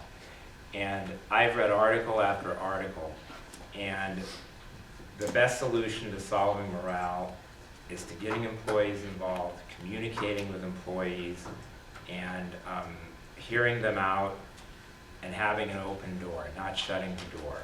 And that's the way you have happy employees. But let me move on to something else. I want to have a little cover here for my colleague, Director Dennard. I meant to do this at the end of my comments, and I forgot. I believe Director Dennard is, due to another commitment, is not going to be able to make the December 4th meeting. Do we have a lot planned for that meeting? Do we need that meeting? Is it a meeting where maybe we can put things on the agenda that aren't, don't involve a lot of input or discussion, that are maybe more routine? Director Dennard's mentioned this to me a couple times, so I'd rather have us deal with it sooner rather than later in terms of scheduling. Yeah, we don't have a whole lot on there. Director Dennard had let me know a couple weeks ago that was a possibility, so I directed the staff to keep the meeting light or routine. Director Freeman has also indicated she may have an obligation that week she'd like to attend as well, so it's up to the board. We can get away with not having a meeting, but if the board would like to meet, we already do have 2 meetings in September, given one's already ceremonial. The meeting on the 18th is fairly heavy, December 18th. But I think all the items on the 18th are substantive, so I wouldn't move any of those to the 4th anyways without Director Dennard here. So I guess what I'm saying is it's up to the board from a staff perspective. We can either move the meeting or not have the meeting if that's the board's desire. I'm fine with having the meeting, even if I can't attend, if it's routine business. That there's probably not wide public input, but we need to get work done. You know, we don't have a whole lot of business on that agenda right now. I'm okay with not having, especially if there's a possibility of a second board member having a conflict. I'm okay either way, but it might be easier on the staff to not have to prepare for it. And I can go either way. Why don't we go through the items like I usually do, and we'll decide then, and I can let you know what's on the calendar for the next few meetings. Then we can decide from there. Go ahead and proceed. Of immediate interest is we did have trees down at 10 locations today. A lot of trees down, not just here, but elsewhere. I will say the worst of it was we had a tree fall on a district vehicle at the equestrian center, and it damaged the vehicle pretty significantly. We had a tree at the golf course fall on somebody's private fence and damage their fence. And we also had a tree at Sinaloa Golf Course, a large tree out in front of the clubhouse, fall into some utility lines. So that one doesn't look too bad. But Wayne and his crews, they usually take stock after the storm. We will do a lot of the work in-house potentially, and then we'll contract with some tree contractors if we want. So quite a few, not abnormal. We get down trees. We own a lot of trees, and they fall down during these big wind events. As it relates to that, I did want to shout out to all the folks that lost their homes in Camarillo today. The Camarillo Park District, who we are partners with, is engaged in that tragedy over there, and I don't have the numbers yet, but that caused a significant and made lives change what happened there today in a very short period of time. So I will pass that along to our folks at Pleasant Valley Rec and Park District. Frontier Park is going well. We haven't had any graffiti or vandalism or those kind of activities out there, and I'm still hearing that the neighborhood is appreciative of our efforts. Our September financials look good, are on track. Went through those with the finance staff. Chief Ranger and I attended, speaking of emergencies and earthquakes, Josh, we did, Jim and I spent a whole day over at the police department.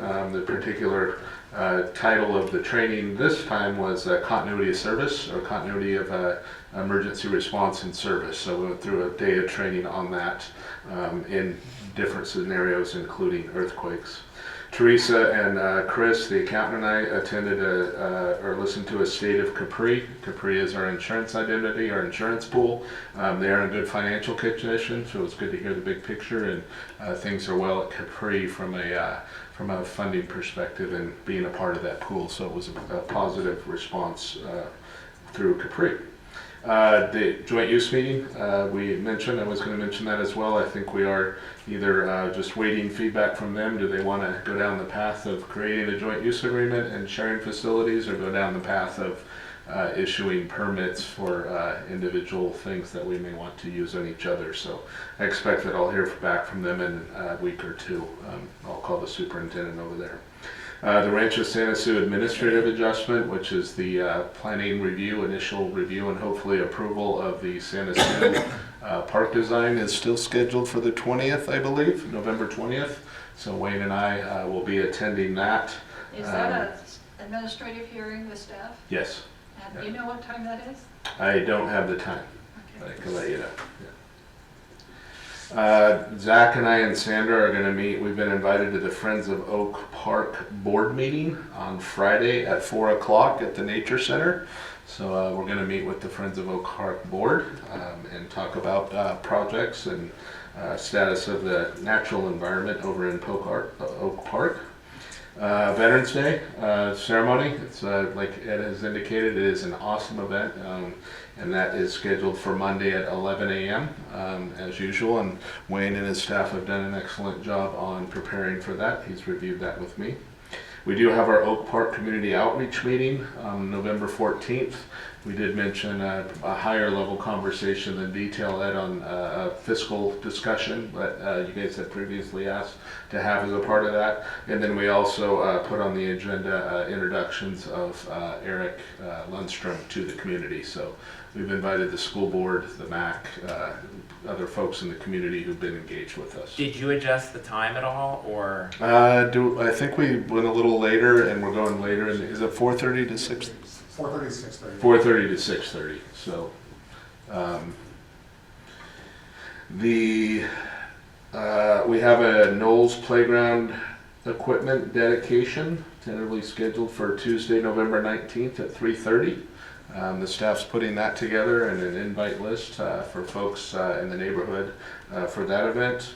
We are going to, the new board members, the staff's going to spend another half a day with Eric and Kimberly out in the field, both Wayne and Zach kind of touring some of the facilities and showing them around on November 22nd.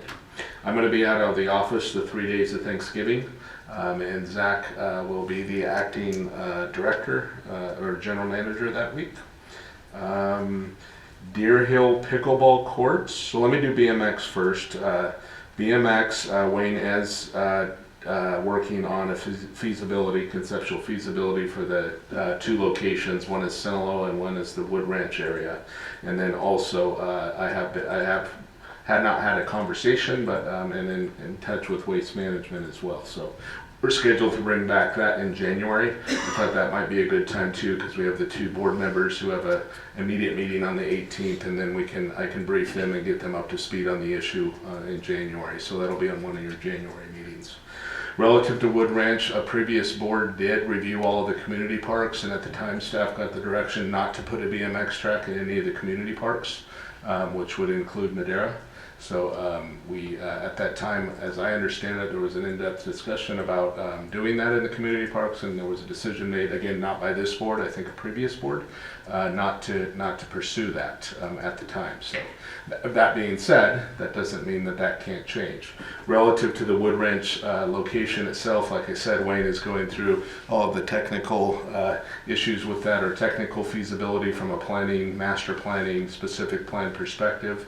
I am aware that Wayne has mapped the current track onto that site, and it's not big enough, and we'll show you that in terms of their sanctioned track and what they would like. But we plan to bring all of that back to you guys in January as a part of that. And I'd ask Wayne if he has any more comments. I know he's working through that staff report to get you guys the information by January. Yeah, sorry, on that, Dan or Wayne, have you been, I have no idea. Is there any feasibility for like a dirt trap or anything of that nature to serve as, BMX obviously would kick up a lot of dirt, and with Wood Ranch Golf Course and general driving right there, do you know if it's plans or some other capacity to potentially mitigate how much dirt could be kicked up at any given point? That's all part of the city planning process and the studies we'd have to do. So that's what we're going to bring all back in January, is all the things that would be need to look at. We did do all of that as part of the existing sites, traffic studies, utilities, environmental. So that detailed analysis and the impact of the track in that neighborhood, it would all be studied as a part of the entitlement process to get a track permitted at that location. Yeah. So. My presumption is Wood Ranch may appreciate any efforts. Like Oak Park didn't want the sounds from pickleball carrying. I imagine Wood Ranch might prefer to not have dirt and dust where we can mitigate those. So we'll have a detailed analysis of that for you at one of your January meetings. As soon as I know the precise meeting, I will let you know. Any other questions on that, Wayne or Ed? Okay. And then the Deer Hill pickleball courts, I'll ask Wayne where we are on that. I know that we were in the county, the last I had heard, we were in the county planning process, building process, and I haven't heard. I gotta apologize, we're about 30 days behind. We've gone through 2 plan check reviews. The plans are going back in as of next week. We had some minor structural engineering issues. I've been holding off on going out to bid till we have approved plans, because I don't want to have to do an amendment the first day that we award a contract for the project. So assuming that the county has been really slow in plan check, they have a 20-day turnaround. So it's taken me 20 and 20, 60 days to get it through plan check review. If we do get it approved the next time around, I'll probably ask for probably go out to bid, I already have authorization to go to bid, probably in December, to award in January, and to construct in February. It shouldn't take much more than 30 to 45 days, so mid-March. So it's my anticipation is for completion, providing we do get approved plans from the county this time around. Any questions? I think just from comments I've got, are you able to contact someone from the pickleball community like Stephen Hoffman and just see if there's some minor measures that can be taken in the meantime to improve the quality of the courts there? Yep, we can do that.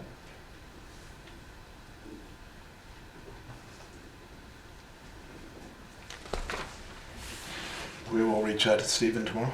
Good. Maybe go look at it and see if there's anything we can do till the project gets done. Next board meeting's November 20th, Wednesday. We've got. We were planning on bringing a discussion of the baseball, softball use policy back for that meeting, and we'll do some outreach to those who are interested in that topic to attend. We did have tentatively scheduled a discussion of the joint use agreement. Brian, we may want to kick that back a meeting or two until we can hear back from them on our most recent meeting, but I'll discuss that with you. And then we have the fee waiver request from developer on Tapo Street scheduled for the meeting on the 20th. Those are the 3 items. For December 4th, we had just one item, which was an approval of an amendment to the EIR related to the Rancho Santa Su project. It's something that we have to do as a body related to that project. That being said, that can be moved to a future meeting if we want to do that. That will also be dependent on what happens at the administrative adjustment hearing on November 20th, whether or not we do that item. That's the only item we have on the 4th right now. December 11th is our ceremonial installation and recognition of outgoing board members. We also plan to select the chair and vice chair and also approve the 2025 board calendar at the meeting on the 11th so that everybody has next year's calendar. And then on December 18th, we have a certificate we were going to give to the Birdie Bar. Potentially a discussion of a potential board retreat that we were directed to bring back. That one could move into January as well if we want to do that. We normally in December we do our facility fees and our baseball agreements for rental fees. Ed is the new chair, presumed new chair, is asking for some direction on committee assignments. So I was going to have that on the meeting on the 18th. And then potentially a part-time pay schedule perhaps, or maybe not, on December 18th. So those are the items we have lined up so far. On the, if there's just one item on the 4th, and that one, it would be too soon to do it on the 20th, so. Yes. That one could be moved to. Yeah, I talked to Wayne, he said that one could be moved to the first, we talked about a meeting in January, first part of January. We talked about scheduling Yeah. 2 meetings in January, so instead of the 1st and Yeah. the 15th, the 8th and the 15th. So that could probably be on the 8th or something. Yeah, I wanted to get the board calendar on so we'd know about Yeah, that, of but course. also have the 2 new Right, of board course. members here too. So yeah, at that Right. meeting, yeah. So if that is, so that, if that's the only item, then we don't really need to have a meeting on the 4th. I'd look to my department heads. Do you guys have anything pressing scheduled for the 4th? Okay. We do have a little bit longer meeting on the 18th, but I don't know if any of those items are going to be ready for the 4th either. So, and we need the new board members here for some of those items as well. So we'll cancel the 4th? Okay. Why don't we plan on canceling it, and if we have a need to have the meeting, for whatever reason, we can recalendar it as a meeting or keep it on, and then I'll send out the notice to cancel it kind of that Thursday prior to that. But why don't we'll presume to cancel it. If we need it, we'll leave it on the calendar for a couple weeks, then we'll You'll have a better idea at our next meeting. Yeah. Yes. Yeah. That's fine. Okay. Sounds good. And I believe that concludes my report. With that, then we will go into closed session. Let me just read the closed session items, Chair. Thank you, Chair, Directors, staff members of the public. We have 4 items listed on the closed session agenda. All of them pertain to conference with labor negotiators. The first 3 involve employee associations, and the 4th involves unrepresented employees as listed on the agenda. There will be no reportable action taken during closed session, so at the conclusion, we can adjourn if that's the court, or if that's the board's inclination. Thank you.